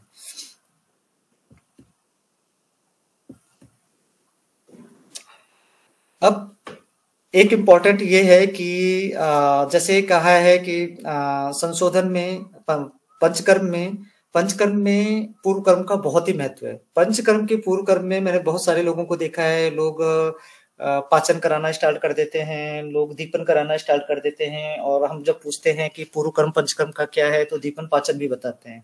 ऐसा शास्त्र में कहीं इंडिकेटेड नहीं है, शास्त्र ने बिल्कुल अलग कहा है। शास्त्र में दीपन पाचन का जो है मध्य बल में उपयोग करने के लिए कहा है, वो यहाँ नहीं है। तो पंचकर्म में जो पंचकर्म के जो योग्य हो जाते हैं उसमें आपको जो कराना है वो स्नेहन और स्वेदन कराना है पूर्व कर्म में, और जो स्नेहन और स्वेदन है उसका एक बहुत ही इंपॉर्टेंस है।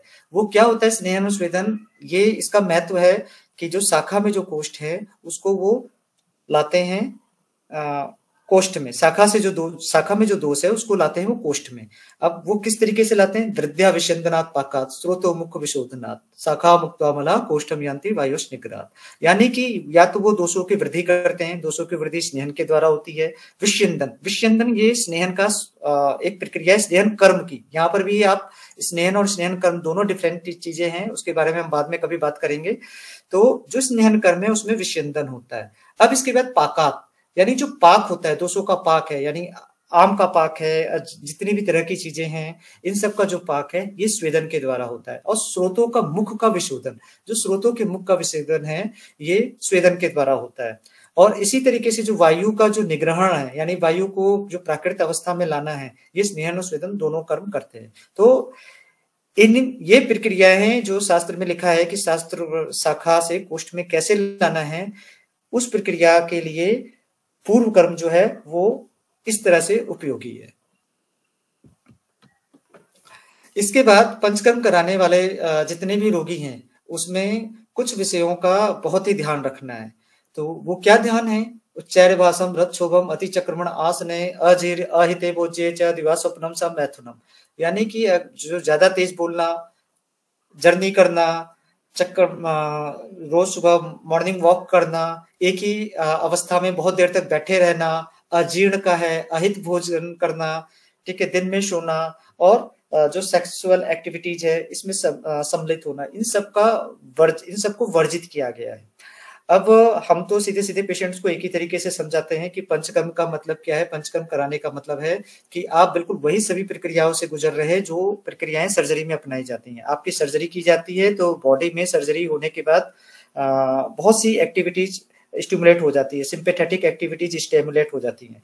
तो इन एक्टिविटीज के को सही रखने के लिए कि ये सारी प्रक्रियाएं ना हो शरीर को, और शरीर में जो है बल की कमी हो जाती है, सेम वही चीज पंचकर्म में भी होती है। बस अंतर इतना है कि वहां पे चीड़ाफाड़ी हो रही है और यहाँ पे चीड़ाफाड़ी ना होकर के यहाँ पे इसको प्राकृतिक मार्ग से हम लोग निकाल रहे हैं, बस अंतर यही है।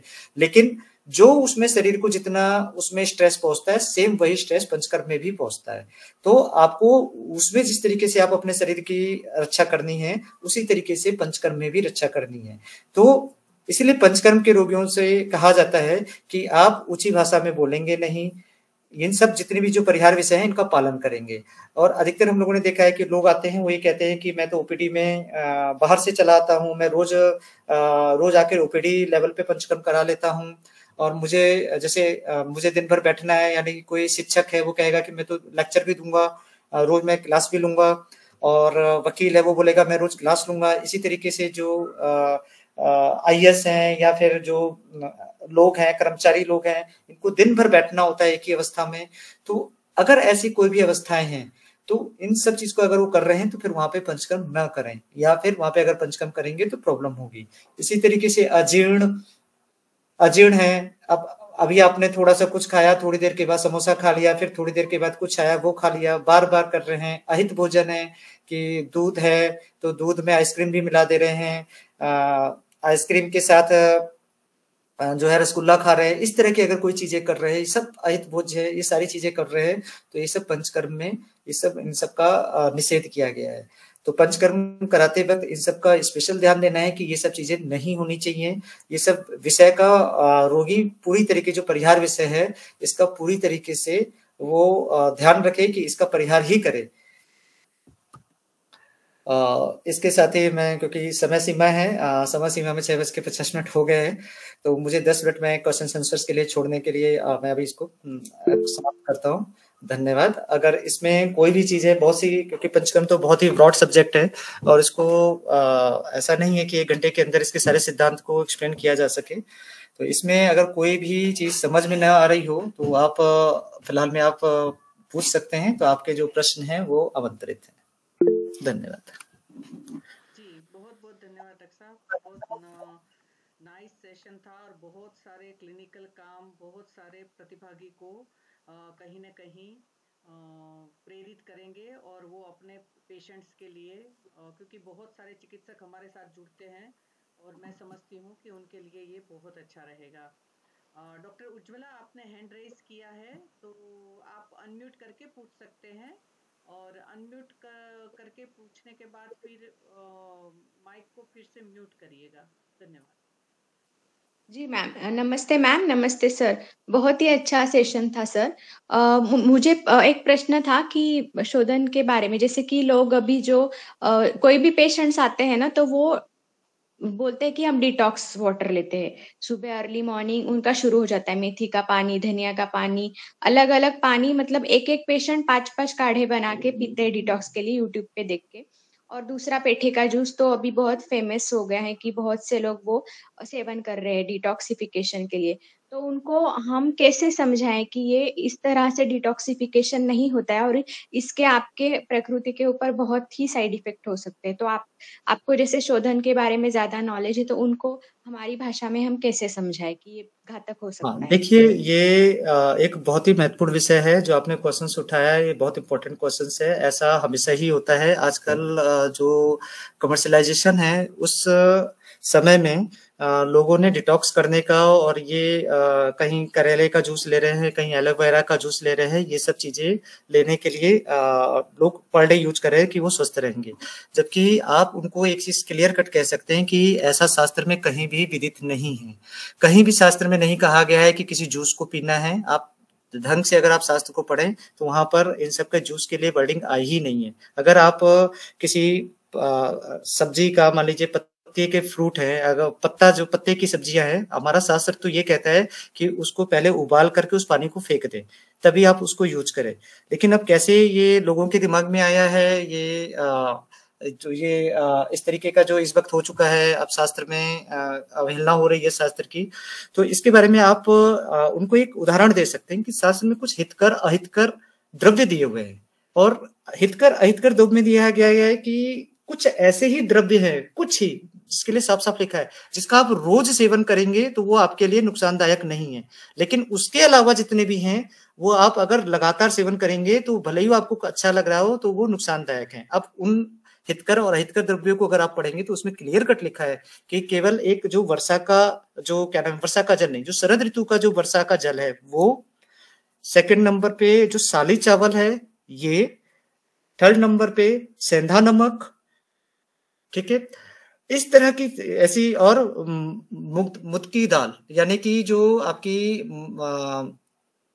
जो मुद्ग है, मुद्ग मतलब आप लोग किसको कहते हैं, फेजुलस मूंगो को हम लोग कहते हैं, जो मुद्ग, इसकी जो दाल है ये आप लगातार सेवन कर सकते हैं, बिना किसी व्यवधान के, पर डे रोज सेवन कर सकते हैं। केवल इन्हीं के सेवन के लिए शास्त्र में विधान दिया है। शास्त्र में साथ में जब ये विधान दिया है तो ये एकांग कर, मतलब अकेले में ही यही हितकर है। इसके अलावा ऐसा नहीं दिया है कि इसके अलावा और कोई भी हितकर है, मतलब अगर आपको लगातार लेना है तो यही लेना है। तो आप लोगों को ये समझा सकते हैं कि देखिए, अगर आप इसको रोज इस चीज को फॉलो नहीं करेंगे, अगर आप इसे करेंगे तो जो चीज आप समझ रहे हैं कि आपकी दोस्त को, आपके शरीर को ठीक कर रहा है, वो आपको गड़बड़ ही करेगा, वो आपको गलत ही नुकसान ही पहुंचाएगा। जैसे कि एलोवेरा का जूस लोग रोज लेते हैं। अगर आप शास्त्र को ढंग से पढ़ेंगे, अगर आप कुमारी आसव को पढ़ते हैं, आप साफ साफ देखिए, जहां पे कुमारी का सेवन किया जाता है वहां पे क्लियर कट लिखा है कि ये जो आपकी सिलिस्मला कला है उसको स्टिमुलेट करती है, उसको इरोजन्स पैदा करती है। लेटर स्टेज में वहां इन्फ्लेमेशन होता है, इरोजन स्टार्ट हो जाते हैं। तो उसके लिए शास्त्र में लिखा है कि आप 15 दिन से ज्यादा इसको यूज ही मत करो। 15 दिन के बाद आपको अगर यूज करना है तो उसको छोड़ना पड़ेगा। तो आप इसी तरीके से लोगों को समझा सकते हैं कि देखिए, आप एलोवेरा है, करेला है, ये सब जो जूस वूस पीने के लिए लोग बोल रहे हैं, ऐसा करना उचित नहीं है अगर लगातार आप करेंगे। दूसरा चीज आप ये बोल सकते हैं कि अब जैसे मेथी है, अब मेथी को रोज लेंगे, उष्णवीर्य है, उष्णवीर्य कैसे आप रोज ले सकते हैं? उसको रोज किस तरीके से सेवन कर सकते हैं? उसकी प्रकृति भी होती है, हर चीज होती है, तो वो उसको नुकसान ही करेगा, लेटर स्टेज में उसको कोई फायदा नहीं करेगा। इस तरीके से आप रोगियों को समझा सकते हैं। साथ में आप उनको अन्य चीजों के बारे में बता सकते हैं, जैसे लौकी। हम लोग सुनते हैं कि लौकी है, लौकी का जूस पीना चाहिए, लेकिन देखिए लौकी में भी तित लौकी जो है शास्त्र में आती है। अब तित लौकी का वर्णन जो है शास्त्र में वमन के लिए कराया गया है कि वमन कराना है। तो अब आप लौकी में ये पहचान ही नहीं सकते, ऐसा कोई तरीका नहीं है कि जब बेल उगती है तो उसमें से आप ये पहचान लें कि ये जब आपके पास कोई लौकी आ रही है कि वो तीती है या फिर वो लौकी नॉर्मल खाना खाने के लिए है। ये कोई भी नहीं पहचान सकता, उसमें कोई चेंजेस होता ही नहीं, बस उसमें टेस्ट का अंतर होता है। तो अगर आप वही तित्र लौकी को अगर आपने गलती से ले लिया, यूज कर लिया, तो वो कई बार उसमें वमन हो जाता है और उससे रोगी की मृत्यु भी हो जाती है। जो एक बार किसी ने क्लेम किया था, बाबा रामदेव पिला रहे थे सबको लौकी, और लौकी का जूस पी करके कुछ मृत्यु भी हुई है। तो आप इस चीज को एक प्रैक्टिकल और साइंस की भाषा में समझा सकते हैं कि देखिए ऐसा करना ठीक नहीं है। सब कुछ ठीक है, लेकिन शास्त्र में ऐसा कहीं नहीं लिखा हुआ है कि हमें इस तरीके से सेवन करना है। दूसरी चीज आपको मैं एक चीज और भी बताऊं कि जो जो जूस है, अब जूस शास्त्र में फलों का ही लिखा हुआ है। अब शास्त्र में तो कहीं जूस ऐसा लिखा नहीं कि कच्चे जैसे आपकी लौकी से निकाल लिया सब्जी का जूस, इस तरीके के जूस को आप पीजिए। देखिए ये आयुर्वेद का सिद्धांत नहीं है। ये सारे सिद्धांत जो है नेचुरोपैथी, पता नहीं कहाँ कहाँ से आए हैं, वो हमें नहीं पता, लेकिन ये आयुर्वेद का सिद्धांत नहीं है। होता क्या है कि जो लीफी वेजिटेबल्स है, ये सब है, इनमें क्यूटिकल्स एक इंपॉर्टेंट पार्ट होता है, सेलुलोज इनका इंपॉर्टेंट पार्ट होता है। जैसे ही आप इसका जूस निकालते हैं वो उसमें आता है, और वो अगर आप बॉडी में आएगा तो वो बॉडी के लिए, बॉडी उसको पचा ही नहीं सकती, क्योंकि बॉडी में हमारे यहाँ घास को पचाने का कोई सिस्टम है ही नहीं। ठीक है, इस चीज को आप समझ रहे हैं कि नहीं समझ रहे हैं? अगर आप इसको इस तरीके से रोगी को समझाना चाहेंगे तो रोगी मानेगा। दूसरा जो आपने इंपॉर्टेंट क्वेश्चंस किया कि संशोधन करना है, पंचकर्म करना है, तो देखिए ऐसे ही मैंने आपको सीधे सीधे बताया कि जब तक उसका दोषों का संचय नहीं है, सब कुछ नहीं है, आप संशोधन करने की तरफ जाएंगे ही नहीं। ऐसी कंडीशंस में आप उसको केवल मेडिसिन दीजिए, संशमन पे रखिए, लेकिन संशोधन करने की ऐसे रोगियों की जरूरत ही नहीं है, ऐसे रोगियों को नहीं कराना चाहिए। तो मुझे लगता है कि शायद कुछ हद तक आपकी मुझे नहीं मालूम कि मैं आपकी पूरी शंका का निवारण कर पाया कि नहीं, लेकिन कुछ हद तक शास्त्रीय रूप से आपकी शंका का निवारण हो चुका होगा। अगर आपको जी फिर भी सर, अगर कुछ धन्यवाद प्रश्न सर। है तो आप मुझे पूछ सकते हैं। धन्यवाद सर, बहुत अच्छे से बताया। बहुत बहुत धन्यवाद डॉक्टर साहब। डॉक्टर भरत सिंह, आप अनम्यूट करके अपना प्रश्न पूछिए, बाद में माइक म्यूट करिए। धन्यवाद। नमस्ते सर। नमस्ते मैम। सर मेरा क्वेश्चन था कि जैसे कि आपने बताया कि हम संशोधन है का प्रोसेस चय या प्रकोप अवस्था में करा सकते हैं, लेकिन हमारे पास जो पेशेंट आता है वो मतलब स्थान संशय व्यक्ति या भेद अवस्था में आता है, तो सर पेशेंट के लिए पंचकर्मा कैसे यूजफुल होगा सर? देखिए मैंने यही चीज समझाने की हम लोग सबको कोशिश करते हैं। मैंने दो बातें आपको क्लियर कट कही कि किसी भी डिजीज का एक्यूट स्टेज हमेशा माना जाता है जो उच्च अवस्थाओं में प्राप्त कर गया है। किसी भी डिजीज का एक्यूट स्टेज, उसमें पंचकर्म का है ही नहीं, इंडिकेशन ही नहीं है। आप ऐसी जितनी भी कंडीशंस हैं, अगर वो है तो उसको संशमन के द्वारा, साफ साफ शास्त्र लिख रहा है, संशमन के द्वारा आप दोषों को नीचे लेकर के आएंगे। आप अगर वो प्रेशर अवस्था में है, सब कुछ है, तो उस अवस्था में आपको नहीं करना है। उस अवस्था में आपको 5 महीने 6 महीने भी हो सकता है, आपको संशमन मतलब जो आपका काय चिकित्सा का जो है सिद्धांत है, आप उसको अप्लाई कीजिए, आप उसको मेडिसिन दीजिए, और उसके बाद जब वो स्थिति उसकी सब कुछ ठीक हो जाए और फिर आपको लगे कि हाँ अब ये सब खत्म हो गई है, अब संचय पूर्वक, क्योंकि वो दोष तो फिर भी बढ़ेगा उसके अंदर, तो संचय पूर्वक अगर उसका प्रकोप दिख रहा है, लक्षण दिख रहे हैं, तब आप पंचकर्म के लिए जाइए। हम लोग भी प्रैक्टिस में, मेरे पास 100 पेशेंट्स अगर पर डे ओपीडी में आते हैं तो ज्यादा से ज्यादा 2 या 3 पेशेंट मुझे मिलते हैं, और वो भी हम कम से कम 3 महीने 4 महीने उनको जब हम मेडिसिन दे देते हैं, बॉडी को हम कर लेते हैं, तभी मैं उनको एडमिट करता हूँ, तभी पंचकर्म कराता हूँ। आज तक मैंने किसी को ओपीडी लेवल पर मैंने कभी पंचकर्म नहीं कराया, तुरंत आकर के कोई आता हम नहीं कराते। तो यही तरीका है, प्रैक्टिकल यही तरीका है, इसी तरीके से ही आपको अपनाना है। जी सर। आपकी शंका का समाधान हुआ या आपको अभी भी कुछ है, इस पे कोई क्वेश्चन है? जी सर, समाधान हो गया। ठीक, बहुत बहुत धन्यवाद डॉक्टर साहब। और कोई प्रतिभागी ने प्रश्न पूछना हो तो अनम्यूट करके पूछ सकते हैं। डॉक्टर साहब, चैट बॉक्स में आप देख लेंगे। मैं इसे एग्जिट कर लूं मैम? हाँ जी, वो आप शेयर वाली पीपीटी हटा सकते हैं जी।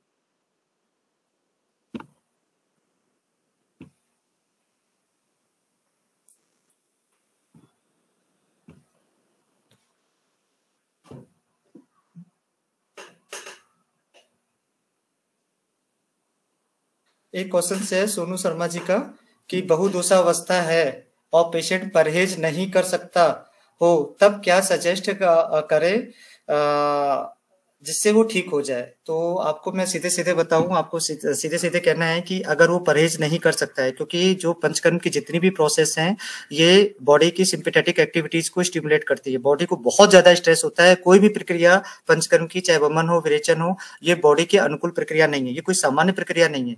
हम कभी भी बॉडी नहीं चाहती कि उसको वमन करा दे, मतलब उल्टी हो जाए, कोई भी नहीं चाहता उसको दस्त हो जाए। और एनस से कभी भी कोई मेडिसिन लेने के लिए, क्योंकि एनस से मेडिसिन लेने की ये स्वाभाविक नेचुरल प्रक्रिया नहीं है, तो ऐसी कोई भी प्रक्रिया है, इन सब में अगर आप ये परहेज नहीं करेंगे तो उनको प्रॉब्लम होगी। अगर उनको प्रॉब्लम होगी तो आप ऐसी अवस्था में पंचकर्म नहीं कराते सकते।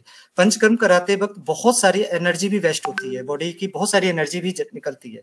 तो आप जो अगर परहेज नहीं कर सकता है तो उसको पंचकर्म कराने ना जाएं। तब आप उसको, आप ऐसी कंडीशंस आ गई है तो आप चिकित्सा में बस सिंपल संशमन का यूज करें, केवल औषध का यूज करें, जिस तरीके से आप कर सकते हैं वो करें, लेकिन आप पंचकर्म की तरफ ना जाएं। एक सेकेंड और देख लेते।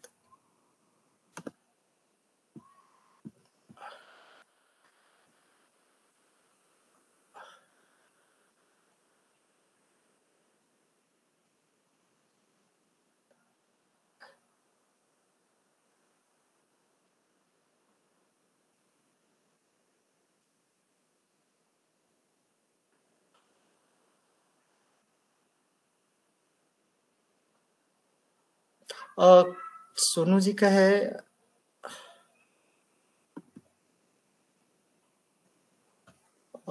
मैं समझ नहीं पाया इस शिवानी शर्मा का क्वेश्चंस क्या है कि डायबिटिक पेशेंट्स में क्या करना है। हेलो नमस्कार सर। हाँ, मैं पूछ सकती हूँ क्या क्वेश्चन सर? शिवानी जी, हाँ आप जी पूछिए। जी सर, पहले तो बहुत अच्छा लेक्चर था, बहुत थैंक यू आपको हमारी इतनी नॉलेज बढ़ाने के लिए। मुझे सर ये पूछना था, जैसे डायबिटिक जैसे जैसे पेशेंट्स आते हैं, हम उनको शमन चिकित्सा देते हैं, कुछ में तो वो बहुत अच्छा रिस्पॉन्ड करते हैं, कुछ पेशेंट अच्छा रिस्पॉन्स नहीं देते। तो पंचकर्म और कराने के बारे में आप पूछना चाहते हैं? हाँ तो जी, क्या मतलब कैसे हम उसको डिटरमाइन करें कि इसको देखिए, पंचकर्म की तरफ जाना चाहिए देखिए या नहीं? अब आप इसको डायबिटिक पेशेंट्स को आप क्या लेना चाह रहे हैं, आयुर्वेद में क्या समझते हैं, इससे तो अलग चीज है, लेकिन मोटा मोटी सभी लोग इसको प्रमेय मानते हैं। ठीक है, तो आप हमेशा याद रखिए कि डायबिटीज की कोई एक चिकित्सा नहीं होती है। डायबिटीज दो तरह के लोग आते हैं, लीन और थिन भी होते हैं और स्थूल भी होते हैं, स्थूल प्रमेही होते हैं। तो स्थूल प्रमेही बलवान का, यानी जो भी स्थूल प्रमेही बलवान है, उसमें तो उन्होंने संशोधन के लिए बोला हुआ है। लेकिन जो भी पेशेंट्स हैं जो कृश है और दुर्बल है, उसमें पंचकर्म करने के लिए या संशोधन करने के लिए मनाही की हुई है शास्त्र ने। तो जो कृष पेशेंट है उसमें ब्राह्मण वर्ड दिया है, ब्राह्मण करना है।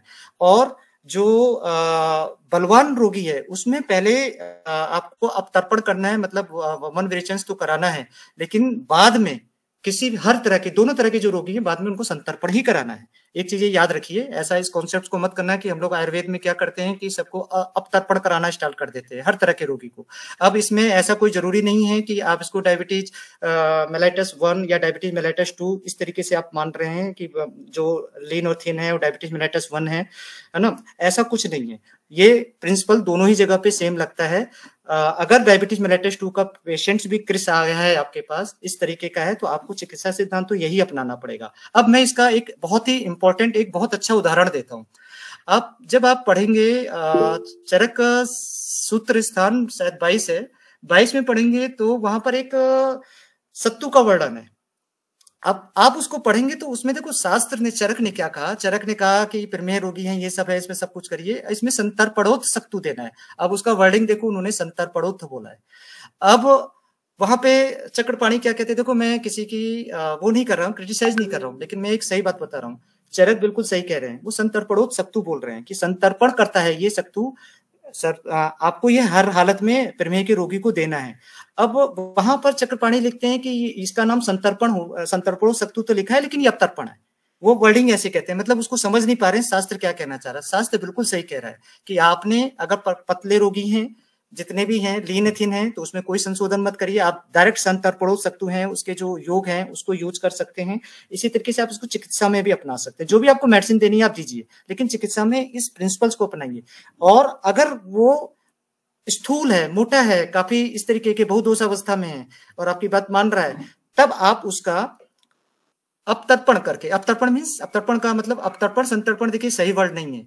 अवतर्पण संतर्पण जो है ये वर्ड केवल इनके लिए दिए गए हैं जो हमारे बीएमएस के स्टूडेंट हैं, लेकिन जो एक अच्छे चिकित्सक है उनके लिए अवतर्पण संतर्पण की बजाय आप षट उपक्रम को यूज कर सकते हैं। तो वहां पे साफ साफ कहा है कि जो ब्राह्मण है, जो मोटा है, उसमें पहले आप संशोधन कराएं, और संशोधन कराने के जस्ट बाद, जब संशोधन करा लें, जब आपने उसका संसर्जन क्रम कर लिया, उसके बाद आप उसको संतर्पणोत सख्तु ही देंगे। संतर्पणोत जो चीजें, संतर्पण की चीजें वही उसको देंगे। अगर आपने ये चीज नहीं की तो देखिए क्या होता है कि एक थ्योरी भी दी हुई है कि किसी का इंसुलिन रेजिस्टेंस हो जाता है। अधिकतर को जितने भी हैं, आप कितने भी उसमें दवाई देंगे, इंसुलिन रेजिस्टेंस है। इंसुलिन रेजिस्टेंस का मतलब इंसुलिन तो बढ़ रही है बॉडी में, आप सब निकाल रहे हैं अपनी दवाइयों से, किसी से भी, चाहे मॉडर्न की दवाई से, लेकिन वो इंसुलिन जो रिसेप्टर से वहां पे काम नहीं कर रही है, इसको रिसेप्टर्स ब्लॉक कहते हैं, इसको इंसुलिन रेजिस्टेंस कहते हैं।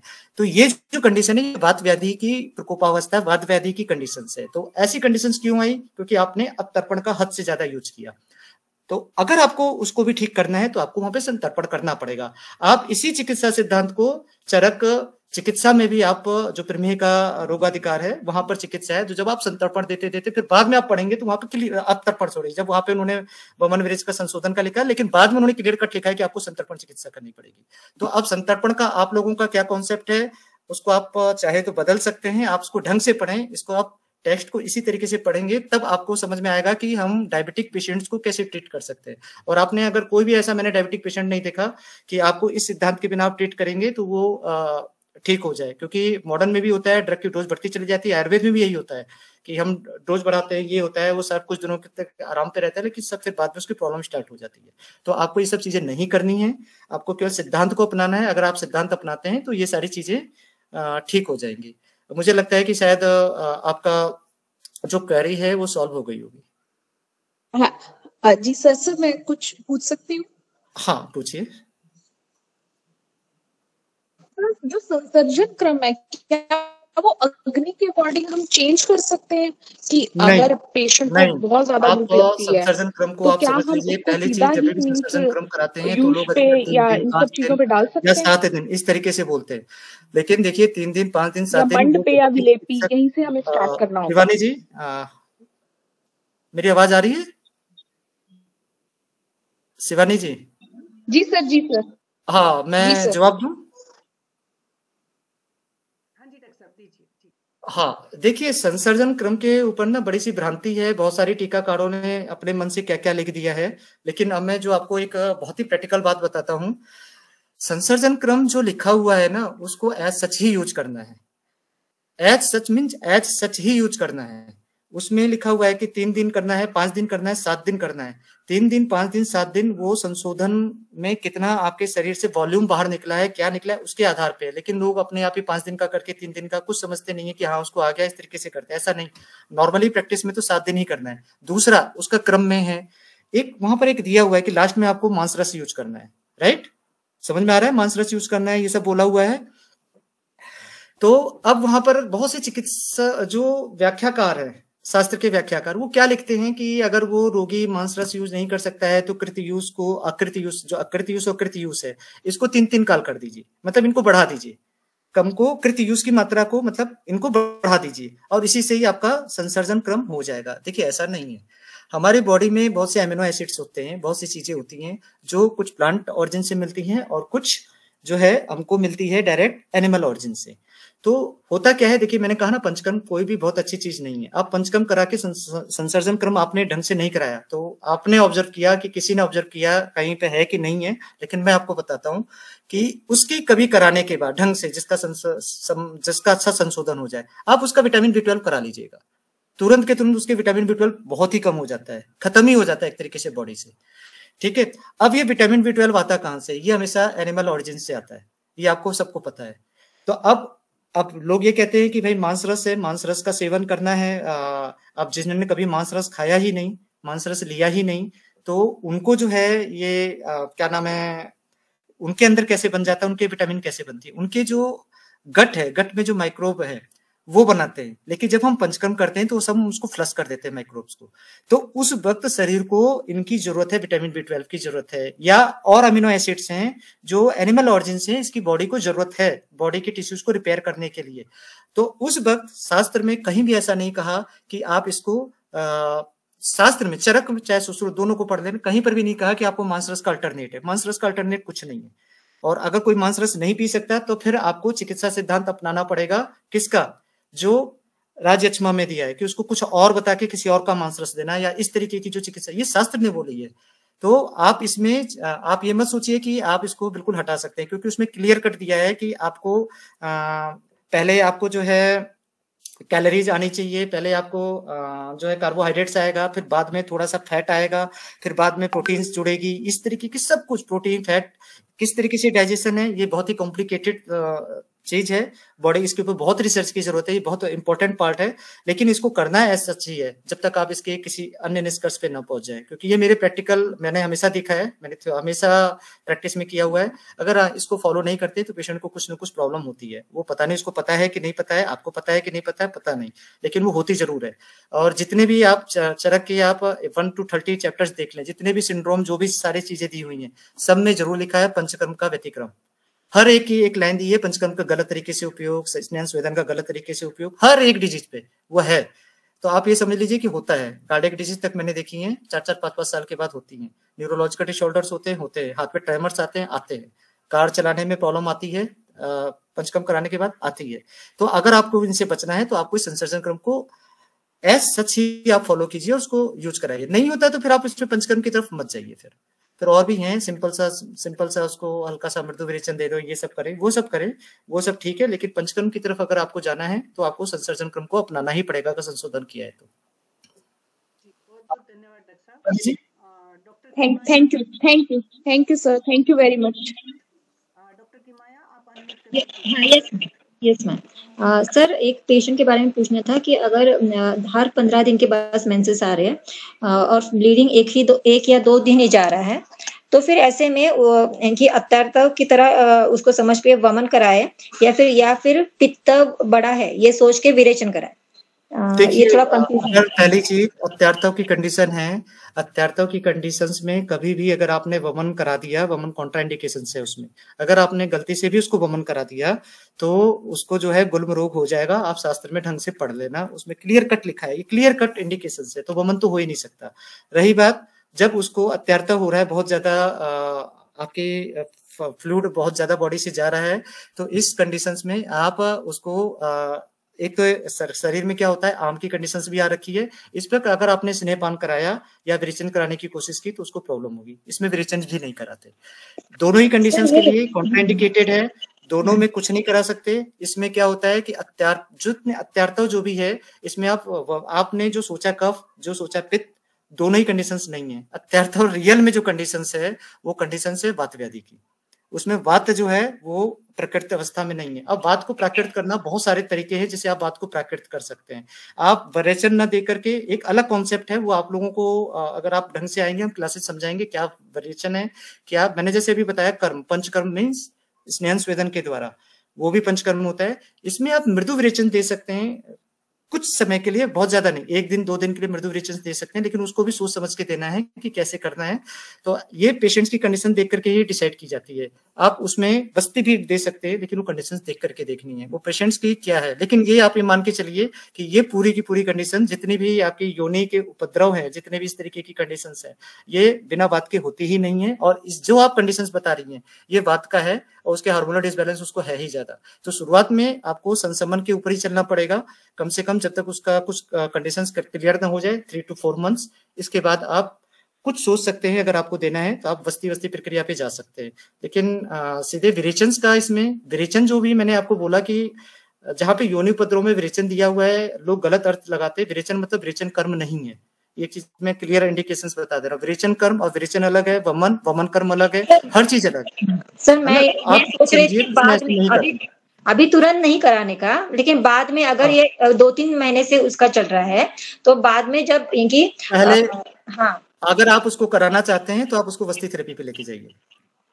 हाँ, तो यहाँ पे पित्त शामक बस्ती ऐसा कुछ चलेगा ना सर? इनकी वात शामक ये भी देखिए बस्ती, देखिए मैं फिर आपको क्लियर कट कह रहा हूँ कि आप जो आप देखेंगे होता क्या है कि वो लीन और थिन होती है पेशेंट। मैं वैसे ही बता रहा हूँ, मैंने ही देखा है अधिकतर आप लोग उसको विरेचन भी देने लग जाते हैं, करने लग जाते हैं, लेखन बस्ती भी देने लग जाते हैं। पेशेंट है सर, फैट पेशेंट है, फैट पेशेंट है। फैटी पेशेंट है तो वो अलग ही कंडीशन चली गई। तो जहां पर फैट है तो वहां पर अब आप क्या यूज कर रहे हैं? अब आपने कहा कि मुझे वस्ती देनी है, वस्ती में मेरे को पैथिक वस्ती देनी है, ठीक है, मतलब जो पित्त के हिसाब से देनी है। तो आप पित्त के हिसाब से कोई भी वस्ती करेंगे तो उसमें आप घृत की मात्रा को ज्यादा रखेंगे। घृत की मात्रा को ज्यादा रखेंगे तो इस पेशेंट्स में फायदा नहीं होना है, ठीक है। तो ये पेशेंट्स की कंडीशंस के हिसाब से ही डिसाइड करना है कि क्या करना है। इसमें पित्त ज्यादा होगा ही नहीं, या अब आपको एक बार पेशेंट्स को देखना है कि है क्या ज्यादा उसमें, तो उसके हिसाब से आपको वस्ती डिसाइड कर दी। वस्ती में कंपोजिशन चेंज होता है, हर एक चीज का कंपोजिशन चेंज होता है। तो हम लोग उसको हर पेशेंट्स के हिसाब से वस्ती चेंज करते हैं। किसी को वातिक वस्ती देते हैं, किसी को पैथिक, किसी को कफज। अब मैं इसलिए नहीं बोल रहा हूँ कि बहुत सारी पीसीओडी की पेशेंट मोटे भी होती हैं और बहुत सारी पीसीओडी की पेशेंट बिल्कुल लीन थीन पतली भी होती हैं। दोनों का ट्रीटमेंट अलग है। लेखन वस्ती अधिकतर लोगों में हम देखते हैं, लेखन वस्ती लोग चला लेते हैं, लेखन वस्ती का वहां कोई रोल नहीं होता है। तो ये हमें समझना पड़ेगा कि हमें उसको देना क्या है। तो अब जहां तक है, अगर वो मोटी है, ज्यादा है, तो उसमें आप जो मात्रा रखेंगे, स्नेह रखेंगे, उस स्नेह में आप ट्रायल की मात्रा जो है वो थोड़ी ज्यादा रखेंगे। अगर आपको लगता है पित्त भी है तो उसमें जो आप मिला रहे हैं यमक बनाते वक्त जो भी आप घृत मिला रहे हैं उसकी मात्रा थोड़ा कम रखेंगे। वो पेशेंट टू पेशेंट आपको चेंज करनी पड़ेगी। तो ये आपको डिसाइड करना है उस पेशेंट्स को ढंग से देख करके, क्योंकि मैंने आपको बोला ना, हम प्रिंसिपल्स बोल सकते हैं लेकिन प्रैक्टिस होती है वो पेशेंट्स को देख करके ही होती है, उसके सामने ही हम डिसाइड कर पाएंगे। तो ऐसी कंडीशंस में आप वस्ती ही करिए, और लेटर स्टेज में आप कभी विरेचन दे सकते हैं, लेकिन अभी वो विरेचन के योग्य नहीं है।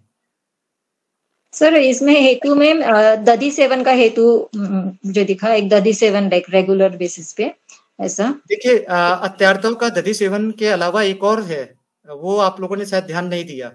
दधि सेवन के अलावा जो लोग क्या है, मोटे लोग हैं, वो पतला होना चाहते हैं, तो उसमें क्या करते हैं, कृसरा का सेवन से करते हैं। कृसरा समझ रहे हैं? खिचड़ी। हाँ यस सर, समझते हैं खिचड़ी?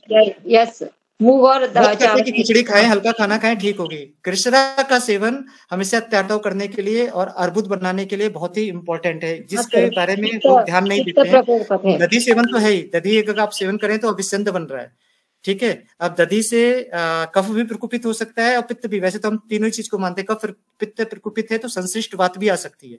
तो ये सारी कंडीशंस आ सकती हैं उस पेशेंट्स में। बाकी आप उसको देखिए कि है क्या क्या उसके अंदर, ये तो आपको देखना पड़ेगा। लेकिन आप उसमें विरेचन पे तो आप नहीं जाएंगे, वमन तो बिल्कुल नहीं कराएंगे।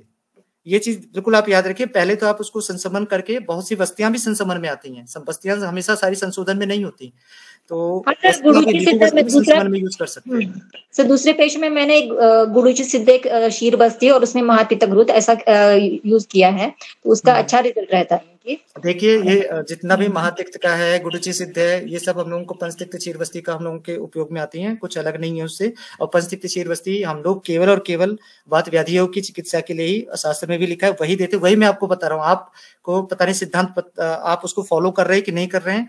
पेशेंट्स को अगर रिलीफ मिल रहा है तो वो कहीं ना कहीं सिद्धांत आ ही रहा है, और ये सिद्धांत आप वात को ही आप वहां पे रेगुलेट कर रहे हैं, आप वहां पर पित्त को रेगुलेट नहीं कर रहे हैं। आपके दिमाग में है कि मैंने ये तो घृतवस्ती दी है, ये दिया है, मैंने पित्त को रेगुलेट किया, वहां पे आप पित्त रेगुलेट नहीं कर रहे हैं, आप वहां पे वात ही रेगुलेट कर रहे हैं। तो है सर, वात तो बिगड़ा है ही, क्योंकि ये जो इरेगुलरिटी आ गई है मेंसेस में, तो इसका मतलब तो वात तो बिगड़ा ही है। हाँ, तो आप वो ट्रीटमेंट में प्रधान वही रखिए, ट्रीटमेंट का चिकित्सा है, ट्रीटमेंट में वात है, पित्त है, कफ है। अगर ये क्लियर कहा जाता है तो इसमें देखना पड़ता है कि आपको पहले वात की चिकित्सा करनी है कि पित्त की चिकित्सा करनी है, कफ की चिकित्सा करनी है। मैं किसकी पहले चिकित्सा करनी है मैं इसलिए नहीं बोल रहा कि थोड़ी जगह पे प्रिंसिपल जो है ना, अलग अलग डिजीज में, जैसे कि पक्षाघात है, उसमें बिल्कुल ही अलग ट्रीटमेंट है, वो अलग तरीके से दिया हुआ है कि अगर इसमें वात के साथ पित्त है तो क्या करना है, वात है सिंपल तो क्या करना है।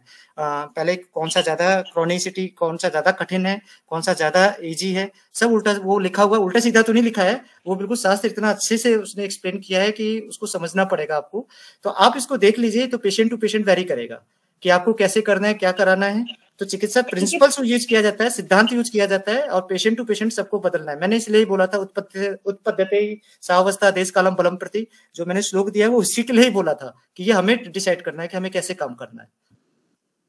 ओके सर, क्योंकि पेशेंट में वो ऐसे बार बार मेंसेस आने से फिर एच बी कम होके फिर उसके स्टोन वगैरह जिसका भी सीधा मैंने कहा कि ये अयोग्य है, मैंने अयोग्य वर्ड बोल दिया, तो उसका मतलब आप ये समझिए कि जिसके भी बल क्षय है, यानी हम लोग कहते हैं वमन किसको नहीं कराना है, विरेचन किसको नहीं कराना है, जिसमें रक्त क्षय है, जिसमें इन सब की कमी है, ठीक है, बाल है, वृद्ध है, दुर्बल है, जिसमें ये सब कम है, ये तो पहले ही वैसे ही कॉन्ट्राइंडिकेटेड हो जाते हैं। इसीलिए मैंने आपको साफ साफ बोला कि ये कंडीशंस किसी भी हालत में पंचकर्म की तो इंडिकेटेड है नहीं, पंचकर्म नहीं कराना है, किसी भी हालत में नहीं कराना।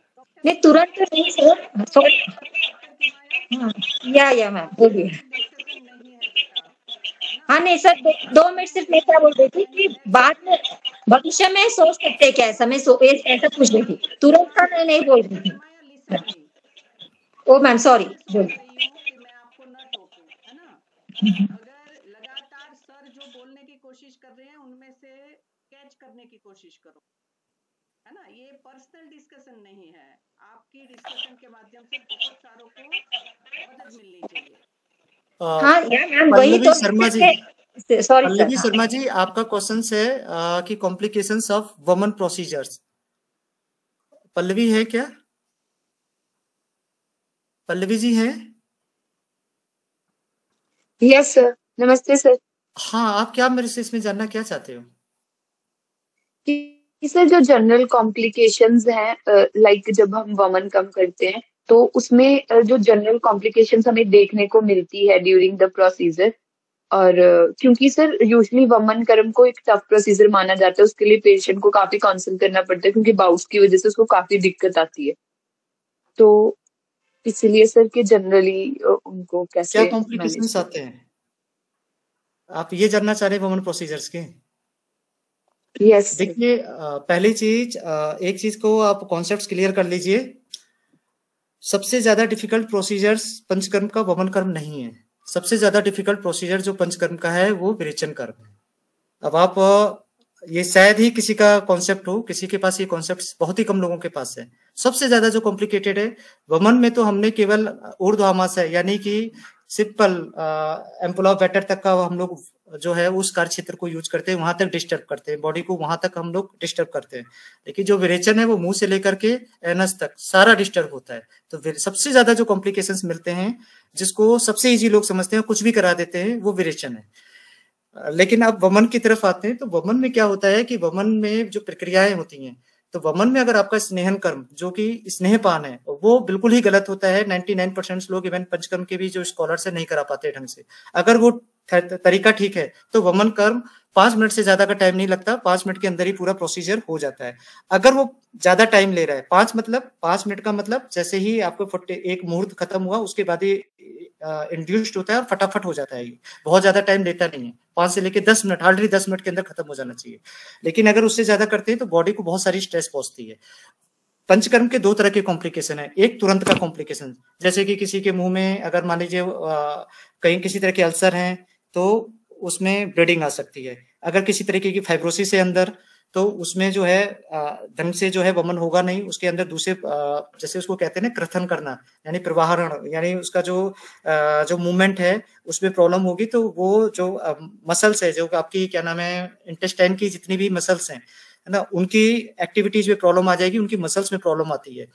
तो ये सब कॉम्प्लिकेशन कुछ तुरंत के हैं जो तुरंत दिखते हैं, और जो सबसे ज्यादा डेंजरस होते हैं वो लेटर में दिखते हैं, जो 1 साल बाद भी दिख सकता है, 2 साल बाद भी दिख सकता है, 3 साल बाद भी दिख सकता है। उसमें हृदय रोग, एलिमेंट्री कैनाल के सारे रोग जितने भी हैं, IBS, IBD दोनों ही, ये सारी चीजें आपको मिलती है पेशेंट्स में, अधिकतर लोगों को मिलती है। प्रवाहिका जो अपनी भाषा में आप समझें, या बहुत सारी चीजें, या इनडाइजेशन की प्रॉब्लम, ये सब मिलती हैं।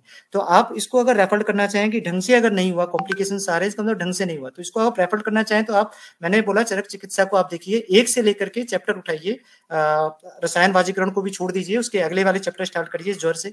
सब जगह आपको कहाँ पे क्या क्या है ध्यान से देखेंगे तो वहां पे सब जगह इंडिकेशन मिल रहा है कि ये डिजीज होती है। अब वमन में तो यही बोलते हैं कि एक ये हुआ, उसको मूर्छा हो गई, सिनकोप हो गया, सारी चीजें हो गई, ये सारी कंडीशंस तुरंत में एक्यूट में मिल जाती है। ठीक है, कि सिनकोप हो गया, उसको ब्लड सप्लाई भी कम हो रही है, बहुत सी चीजें हो रही हैं, उसको स्ट्रेस हो रहा है, अगर उसकी वैगस नर्व स्टिमुलेट हो रही है तो और भी प्रॉब्लम है। हम लोग क्या करते हैं कि देखो वमन, देखो तरीका क्या है, थोड़ा सा मैं एथिकल प्रॉब्लम है वमन कराने में, वो मैं अब आपको बताता हूँ क्या प्रॉब्लम है। वमन कराते वक्त हमको, अगर हम अपनी तरफ से एथिकली देखें तो हमको सारा कंसेंट लेना होता है, हम ऐसे ऐसे कराएंगे, ये कराएंगे, प्रोसीजर्स कराएंगे, ऐसे ऐसे करेंगे, ये प्रॉब्लम होती है, ऐसे ऐसे प्रॉब्लम होती है। शास्त्र ये कहता है कि अगर शास्त्र को ढंग से देखे तो शास्त्र ने ऐसा कुछ नहीं बोला, शास्त्र ने उल्टा बोला है। उन्होंने बोला है कि पेशेंट को उस दिन बहुत खुश रखना है, उसको माला पहनानी है, उसे ये करना है, उसको ऐसे करना है, बड़ा प्रसन्न चित्र है। वो इसलिए किया गया है कि उसकी सिंपैथेटिक एक्टिविटीज है किसी भी तरीके से गलती से स्टिमुलेट ना हो जाए, वो मतलब स्ट्रेस में ना आए। अगर स्ट्रेस में आया तो दोस्त बाहर नहीं निकलेंगे, बाहर नहीं निकलेंगे तो कॉम्प्लिकेशन स्टार्ट होगा।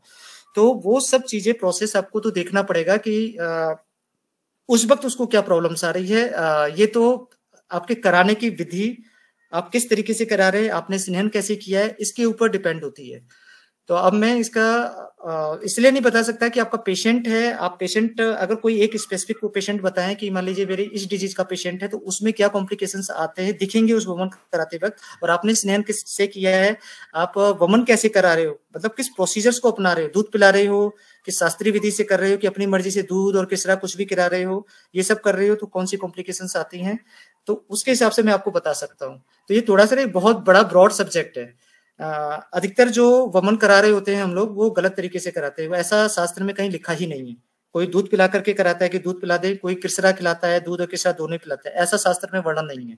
शास्त्र में वो कुछ स्पेसिफिक कंडीशंस के लिए सुकुमार व्यक्ति के लिए सुश्रुत में दिया है, लेकिन वही मैंने कहा पेशेंट टू पेशेंट वेरी करता है। नॉर्मल पेशेंट्स के लिए अलग ही प्रक्रिया है जो शास्त्र में चरक में क्लियर कट दी हुई है कि हमको वही अपनाना है। तो उस प्रक्रिया को तो मैंने 90% जगह पे तो नहीं देखा कि कोई वमन में यूज कर रहा है, इसीलिए वो कॉम्प्लिकेशंस तो आते हैं। और वमन ना होकर के अधिकतर जगह पर जो होती है, जो योग का हम लोग करते हैं, क्या कहते हैं उसको, मैं तो गैस्ट्रिक लिवाज कहता हूँ कि आप वमन ना करा करके आप गैस्ट्रिक लिवाज कर रहे हैं, तो गैस्ट्रिक लिवाज डिफरेंट चीज है, वमन डिफरेंट चीज है। तो इसीलिए आप कॉम्प्लिकेशंस को आप इससे समझ सकते हैं कि क्या कॉम्प्लिकेशंस आ रहे हैं, क्या कॉम्प्लिकेशंस नहीं आ रहे हैं। ओके, कुछ thank you sir, it really help. Pallavi ji कुछ आया आपको?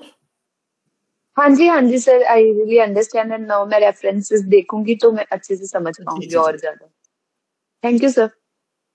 प्रत्येक प्रतिभागी को ये कहना चाहती हूँ, है ना, कि आपको पिन पॉइंट की पूछना चाहिए, इतना इलेबोरेट जैसे एक पर्टिकुलर, अच्छा इसके कॉजेज बताइए सर, है ना, फिर वो बुक से पढ़िए जो चीज बुक से सीधी सीधी मिल रही है ना।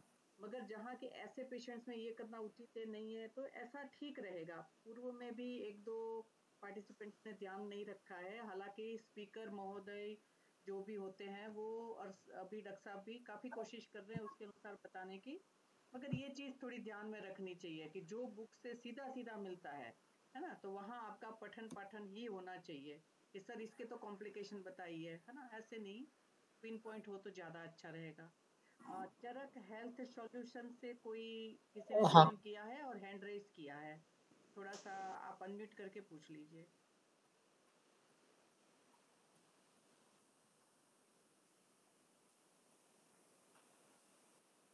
नाम से ज्वाइन करे तो अच्छा रहेगा, अभी वो शायद है नहीं। और किसी का तो लग नहीं रहा है, किसी का हैंड रेज मुझे, किसी का अगर कोई क्वेश्चंस है तो आप अपने डाउट को पूछ सकते हैं। चरक की ओर से तो कोई मैसेज में भी नहीं दिया है उन्होंने कुछ। हाँ जी, नहीं उन्होंने हैंड रेज तो कर रखा है। हाँ वो मैंने चेक किया मैम, उसमें कोई क्वेश्चन दिख नहीं रहा है, तो आप उनसे एक बार फिर से उनका नाम लेकर के बोल लीजिए, शायद वो आ जाए तो मैं उनका नाम है नहीं, चरक हेल्थ सॉल्यूशन ऐसा ही नाम से ज्वाइन किया है उन्होंने। डॉक्टर शिवानी पूछ लीजिए आप प्रश्न और बताइए। हाँ जी शिवानी जी बताइए क्या पूछना चाह रहे हैं। Hello doctor Shivani. हाँ जी सर, मैं एक रिक्वेस्ट थी सर आपसे, सर आपका एक लेक्चर बिल्कुल भी सफिशिएंट नहीं है, यही नहीं पता चला टाइम कैसे चला गया, और अगर आप मतलब अगर थोड़ा सा और एक दो लेक्चर्स लें देखिए तो हमारे लिए बहुत बेनिफिशियल होगा सर।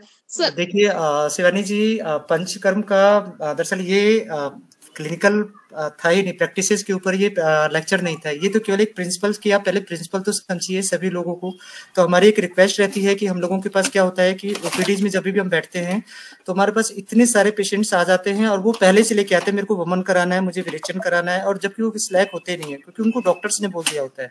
अब हमारे लिए बड़ी ऐसी स्थिति हो जाती है कि हम क्या करें, कि अगर हम मना करते हैं कि ये ठीक नहीं है तो वो पेशेंट ये सोचता है कि फिर उस डॉक्टर्स का जिसने बेचारे ने भेजा है उसकी रेपुटेशन खराब होती है। तो हम लोगों को ना एक जो आयुर्वेद के लोग हैं उनको एक प्रॉपर रेफरल सिस्टम को समझना चाहिए, प्रॉपर रेफरल सिस्टम की तरह से रेफर करना चाहिए, और किसी को ये नहीं बताना चाहिए आपका यही कराना है, आपको ये कराना है। ऐसे पेशेंट्स को अगर हम मिस गाइड करते हैं तो वो प्रॉब्लमेटिक होता है, क्योंकि उसके लिए स्पेशलिस्ट बैठे ही हैं, हम लोगों को देखना ही है।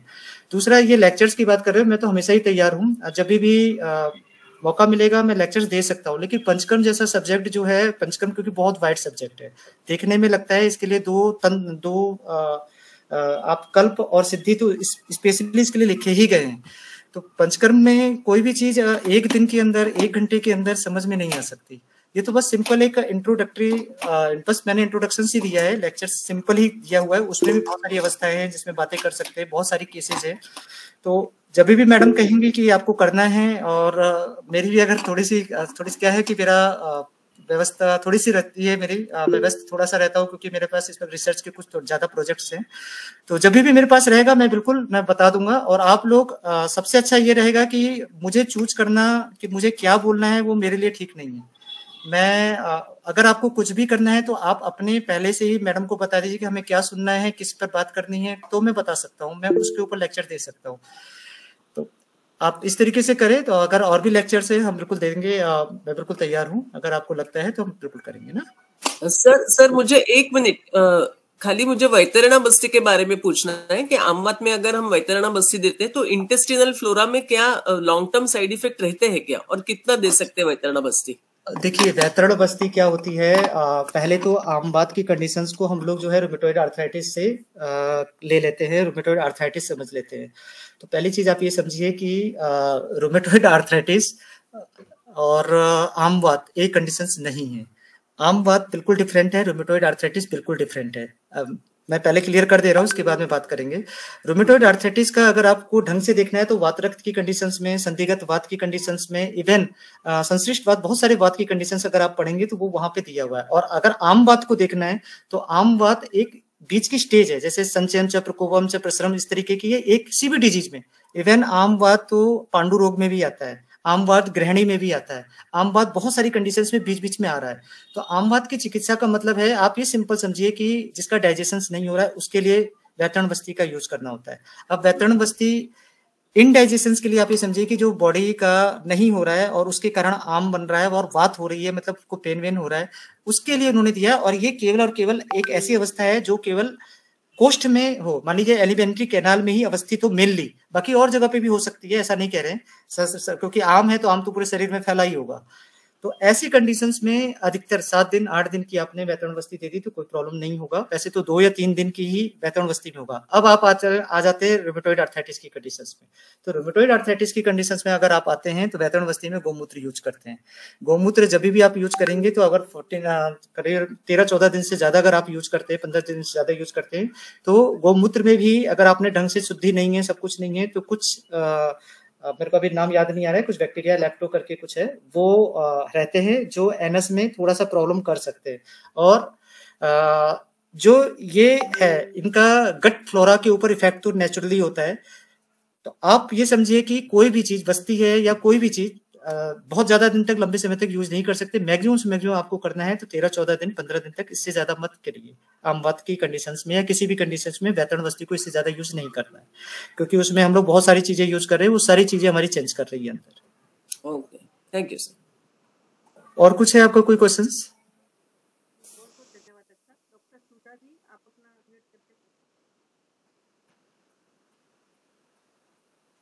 Okay, thank you ma'am.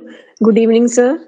Sir मेरा आमवात के से कंसर्न ये क्वेश्चन है कि हम मेडिसिन से ठीक कर सकते हैं आमवात को? अब देखिए, आप आमवात आयुर्वेद के हिसाब से पूछना चाहते हो या आमवात का मतलब आपका रूमेटॉइड आर्थराइटिस है? मैं इन दो चीज से आप जो भी है वो क्लियर करिए, क्योंकि आप लोग जो आमवात समझते हो मैं उसको आमवात नहीं मानता।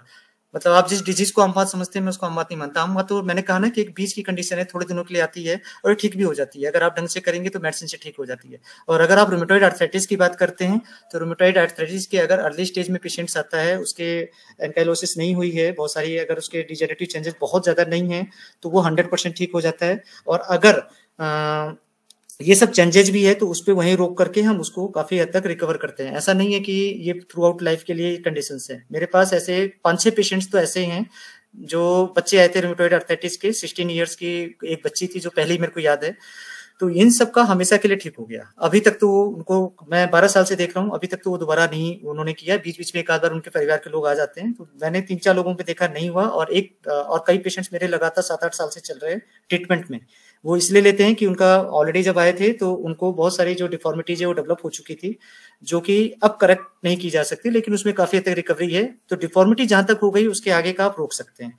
तो अगर रूमेटॉइड आर्थराइटिस से रिलेटेड में है तो रूमेटॉइड आर्थराइटिस आयुर्वेद में याप्य की कंडीशंस में अगर बिल्कुल लेटर स्टेज में आ रही है तो याप्य की कंडीशन में ट्रीट करते हैं, शुरुआत की स्टेज में आ रही है तो आप ट्रीट कर सकते हैं, लेकिन ये साध्य है। सर अभी कोई डिफॉर्मिटीज नहीं आई है, आर फैक्टर तो आप इसको रिकवर करा सकते हैं। ये अगर आप ढंग से अगर ट्रीटमेंट लेंगे तो आप इसको 2 साल 3 साल लगेगा, लेकिन ये रिकवर पूरी हो जाएगी। ऐसी कोई प्रॉब्लम नहीं है कि उसमें आए, लेकिन हाँ उसको साथ में पूरी थ्रू आउट लाइफ आपको कुछ जो आहार और विहार जो सबसे इंपॉर्टेंट चीज है, इसको चेंजेस करने के लिए आपको तो बोलना ही पड़ेगा, क्योंकि वो ससेप्टेबल है, उनके अंदर खवाए गुण वाली कंडीशन है। तो वो अगर वो उस चीज को फॉलो करेंगे तो फिर से आ जाएगी, तो आपको उनको फॉलो कराना पड़ेगा। बाकी ऐसी कोई प्रॉब्लम नहीं है। आप ये समझिए कि रूमेटॉइड आर्थराइटिस लाइलाज बीमारी नहीं है, ठीक है, इलाज हो सकता है इसका। ओके सर, एक और क्वेश्चन। आपका आमवात रूमेटॉइड आर्थराइटिस के लिए ही था या किसी और कंडीशंस के लिए था? हाँ जी, नहीं सर इसी के लिए था। हाँ, तो सर पहली चीज मेरे आप लोगों से फिर से रिक्वेस्ट है कि अगर हम लोग कोई बात करते हैं आमवात या मॉडर्न की कोई डिजीज उठाते हैं, आप मॉडर्न की डिजीज को करना चाहें तो आप मॉडर्न की डिजीज का ही नाम लीजिए, कोई प्रॉब्लम्स नहीं है, मुझे कोई प्रॉब्लम नहीं है, ठीक है। हम उसको किस तरीके से ट्रीट करते हैं वो हम अपने हिसाब से बताएंगे, जरूरी नहीं कि मैं उसको आमवात मानूं। हर एक प्रैक्टिशनर अपने हिसाब से मानता है, तो हम तो शास्त्र के हिसाब से चलते हैं। चरक में जो चीज नहीं है मैं उसको नहीं मानता। मेरी सीधी सीधा है बात के लोगों ने क्या लिखा, कैसे लिखा, माधवकर का, मैं इन सब की बहुत सी चीजों को नहीं मानता। मैं चरक और सुश्रुत को बिल्कुल आप्त मानता हूँ, उनकी बातों में कहीं कोई गलती नहीं है। इवन मैं वाग्भट को भी आप्त नहीं मानता। मैं आपको सीधी सीधी बात बताऊँ, बहुत सारी मैं आपको रेफरेंस दे दूंगा जो चरक के बिल्कुल उल्टे होंगे। तो इसीलिए आप तो जो है उस चीज को आप मान के चलिए, चरक और सुश्रुत को। बाकी इसके बाद आपका एक्सपीरियंस और जो भी कहे उसको आप लेके चलिए, लेकिन मेरा एक्सपीरियंस है कि आमवात रूमेटॉइड आर्थराइटिस नहीं है। हाँ ठीक है sir, thank you sir. Sir एक और क्वेश्चन है, जैसे हम वमन विरेचन करवाते हैं तो उससे पहले कौन से टेस्ट हमें लैब टेस्ट करवाने चाहिए? देखिए अब मैं आपको 2 चीज बता देता हूँ। पहली चीज, अगर आप किस पैथी के ऊपर विश्वास करते हैं ये इंपॉर्टेंट है। हम लोग जब पढ़ते थे या पढ़ाते थे, जब हम पढ़ते थे तो हमें एक चीज पता थी कि हमें डेविडसन पढ़ना है या हैरिसन पढ़ना है। मैं मॉडर्न की बात कर रहा हूँ। दरअसल मैंने बीएमएस में आयुर्वेद तो बस रट लिया था, समझा कुछ नहीं था, बाकी हमने पढ़ी मॉडर्न ही थी। तो हम लोग जब बीएमएस में थे तो हम डेविडसन पूरी पढ़ चुके होते थे 2nd ईयर तक ही, और जब एमडी में आया तो पूरी हैरिसन पढ़ ली। दोनों अलग अलग ट्रीटमेंट की पद्धतियां हैं। अगर आप डेविडसन पढ़ेंगे तो डेविडसन में इन्वेस्टिगेशंस मिनिमम है। डेविडसन्स जो है, जो ब्रिटिश जो प्रैक्टिसेस है वो इंडियन प्रैक्टिसेस से मिलती है, आयुर्वेद की प्रैक्टिसेस से मिलती है। वो सिम्टम बेस्ड होती है, सिम्टम के आधार पे आपको करना है ट्रीटमेंट। और जो हैरिसन्स की है वो अमेरिकन बेस्ड ट्रीटमेंट है। तो अमेरिकन बेस्ड ट्रीटमेंट में जो है वो सारी की सारी चीजें वो इन्वेस्टिगेशंस के ऊपर चलते हैं, और इन्वेस्टिगेशंस के ऊपर जब भी आप चलोगे तो सारी चीजें गड़बड़ होगी, गलत आएगी, ठीक है। वो कोई जरूरी नहीं है कि आप इतने अच्छे आपके कैलिब्रेटेड हों, आपके इंस्ट्रूमेंट्स गलती बताएंगे तो आप सब कुछ गलत कर सकते हो। तो मेरा तो एक यही है कि अपन आयुर्वेद में है तो आयुर्वेद के हिसाब से चले। जैसे मैं कोई पंचकर्म कराना होता है मैं कुछ नहीं करवाता, मैं केवल उसके इंडिकेशंस, कॉन्ट्रा इंडिकेशंस, पेशेंट, इन सबको देखता हूँ। अब आपको देखने का है, जैसे अब आपको अगर प्रैक्टिस करानी है, सिंपल सी प्रैक्टिस में लेना है तो बहुत सी चीजें हैं। अब मैं किस किस चीज के लिए बताऊं, जैसे वमन कराना है तो वमन के लिए अगर ढंग से देखें तो गैस्ट्रोस्कोपी कराना बहुत जरूरी है। लेकिन क्या गैस्ट्रोस्कोपी कराना हमारे लिए पॉसिबल है, ये हमें देखना होगा। इसी तरीके से विरेचन कराना है, वस्ती लगाना है, सिस्टोस्कोपी जरूरी है, तो क्या सिस्टोस्कोपी अपन करा सकते हैं। फिर इसके बाद कार्डियक का रिदम जो है, आपको ईसीजी ये कराना ही चाहिए, करा लेना चाहिए। लेकिन क्या आप ईसीजी पढ़ पाते हैं ढंग से, ये एक इम्पोर्टेंट चीज है। मैं आपको, अगर आप पूछ रहे हैं तो इसलिए मैं बता रहा हूँ। फिर इसके बाद हीमोग्लोबिन का लेवल क्या है। अगर हीमोग्लोबिन का लेवल 12 के नीचे आ रहा है, 11-12 के नीचे आ रहा है, तो आपको किसी भी पंचकर्म प्रोसेस के ऊपर जाना ही नहीं चाहिए।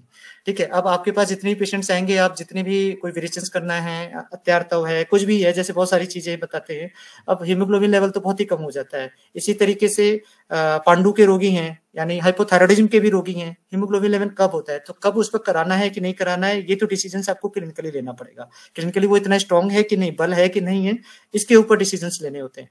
तो डिसीजंस क्या पेशेंट उसके रोग के अनुसार लेने होते हैं। आप मोटा मोटा ये एक चीज समझ लीजिए कि किसी भी पेशेंट्स का ए से लेकर जेड तक, अगर मुंह से लेकर के एनस तक कोई डिजीज है, मुंह से लेकर के एनस तक, यानी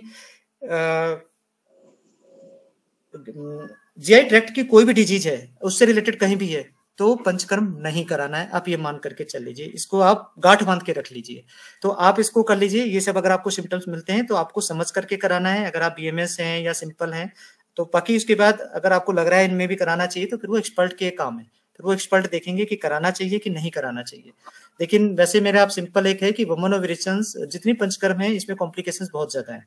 अब थोड़ा सा भी गलत करेंगे तो प्रॉब्लम्स आएगी, इसलिए शास्त्र ने सिद्धि स्थान लिखते वक्त उनसे क्वेश्चन पूछा गया अग्निवेश से कि हम तो बहुत विद्वान हैं, सब कुछ हैं, तो ये सिद्धि स्थान क्यों लिखा जा रहा है, ये सब क्यों हम पूछें क्वेश्चंस, ये सब का हम क्यों करें। तब उन्होंने कहा है कि आप कितने भी एक्सपर्ट हो, सब कुछ हो, लेकिन आप कॉम्प्लिकेशंस आएंगे ही, प्रॉब्लम्स होगी ही, क्योंकि आपकी बुद्धि जो है इतने इसमें स्थिति आती हैं कि बुद्धि विभ्रम हो ही जाता है। तो इसीलिए आपको इन कॉम्प्लिकेशंस को ट्रीट कैसे करना है, उनको संभालना कैसे, इसके लिए आपको सिद्धि स्थान पढ़ना पड़ेगा।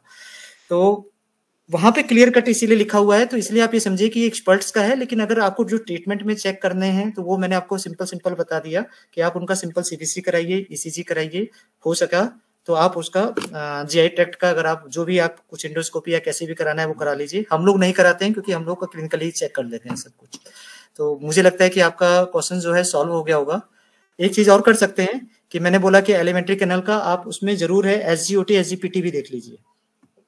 ठीक है, thank you so much. SGOT SGPT भी देख लीजिए। एसजीओटी एसजीपीटी बहुत इंपॉर्टेंट चीज है, ये बताते हैं कि टिश्यू डैमेज कितना है बॉडी में और आप कितने टिश्यू डैमेज तक आप बॉडी को झेल सकते हैं। क्योंकि वुमेन ओवुलेशन में कोई भी पंचकर्म का प्रोसीजर ऐसा नहीं है जिसमें हम पॉइजन यूज नहीं करते, हम टॉक्सिन ही यूज करते हैं, पॉइजन ही यूज करते हैं।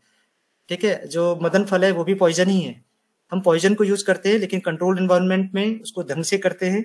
तो ये सब बॉडी के ऊपर, ऐसा कभी मत कहिएगा कि कोई इसका नुकसान नहीं होता, सबका नुकसान होता है, टिश्यू डैमेज होता है। तो कितने हद तक टिश्यू डैमेज को आप अपने हिसाब से मतलब आप ले सकते हैं, उसको मान सकते हैं, कितने लेवल तक आप रखना चाहते हैं ये आपके ऊपर, ये क्लिनिकल आपकी प्रैक्टिस के ऊपर डिपेंड करता है। लेकिन अगर किसी का एसजीओटी एसजीपीटी ज्यादा बढ़ा हो तो मत करिएगा। ठीक है, ईसीजी देख लीजिएगा और ब्लड का आप देख लीजिएगा। अगर ब्लड में आपका अगर उसका मान लीजिए लिम्फोसाइट्स काफी कम है, न्यूट्रोफिल्स भी कम है, तो एक बार सोचना पड़ेगा कि कराना है कि नहीं कराना है। तो ये कुछ कंडीशंस हैं जिसको सोचा जाता है। लेकिन ओवरऑल क्योंकि आप आयुर्वेद के हैं, ये सब हमारे पास इतना इंफ्रास्ट्रक्चर नहीं होता है, तो इसलिए मैं सिंपल कहूंगा कि आप केवल चरक सिद्धांत को अगर ढंग से पढ़ते हैं और आप आयुर्वेद पे विश्वास करते हैं तो फिर किसी की जरूरत नहीं पड़ेगी। ठीक है, thank you so much sir. बहुत सारे प्रश्नों के उत्तर देने के लिए, और मैं समझती हूँ कि बहुत सारे पार्टिसिपेंट इससे लाभान्वित हुएंगे और आगे अपना अपना प्रैक्टिस में उन सिद्धांतों को यथा उचित लगाते रहेंगे। ये बिल्कुल सही बात है जो मुझे जामनगर के गुरुजनों की याद आ गई कि चरक सुश्रुत की किसी भी बात पे कहीं कुछ इफ एंड बट नहीं लगा सकते और हम अपने बौद्धिक स्तर के अनुसार उससे बिल्कुल उचित निर्णय निकाल लेते हैं और वो हमारे पथ को काफ़ी प्रकाशमान करता है। तो मैं आज के व्याख्यान के लिए आपने समय निकाला, आप यहाँ पधारे और बहुत अच्छा आपने सभी के लिए ज्ञान वितरण किया। तो मैं आपका विश्व आयुर्वेद परिषद के इस प्लेटफॉर्म से बहुत बहुत हार्दिक धन्यवाद करती हूँ। और डेफिनेटली मैं आगे भी कुछ प्रश्न अगर बच्चों से आते हैं, पार्टिसिपेंट से, तो मैं उन प्रश्नों को लेके आपको मिलती हूँ कि किस तरीके से हम कब अरेंज कर सकते हैं।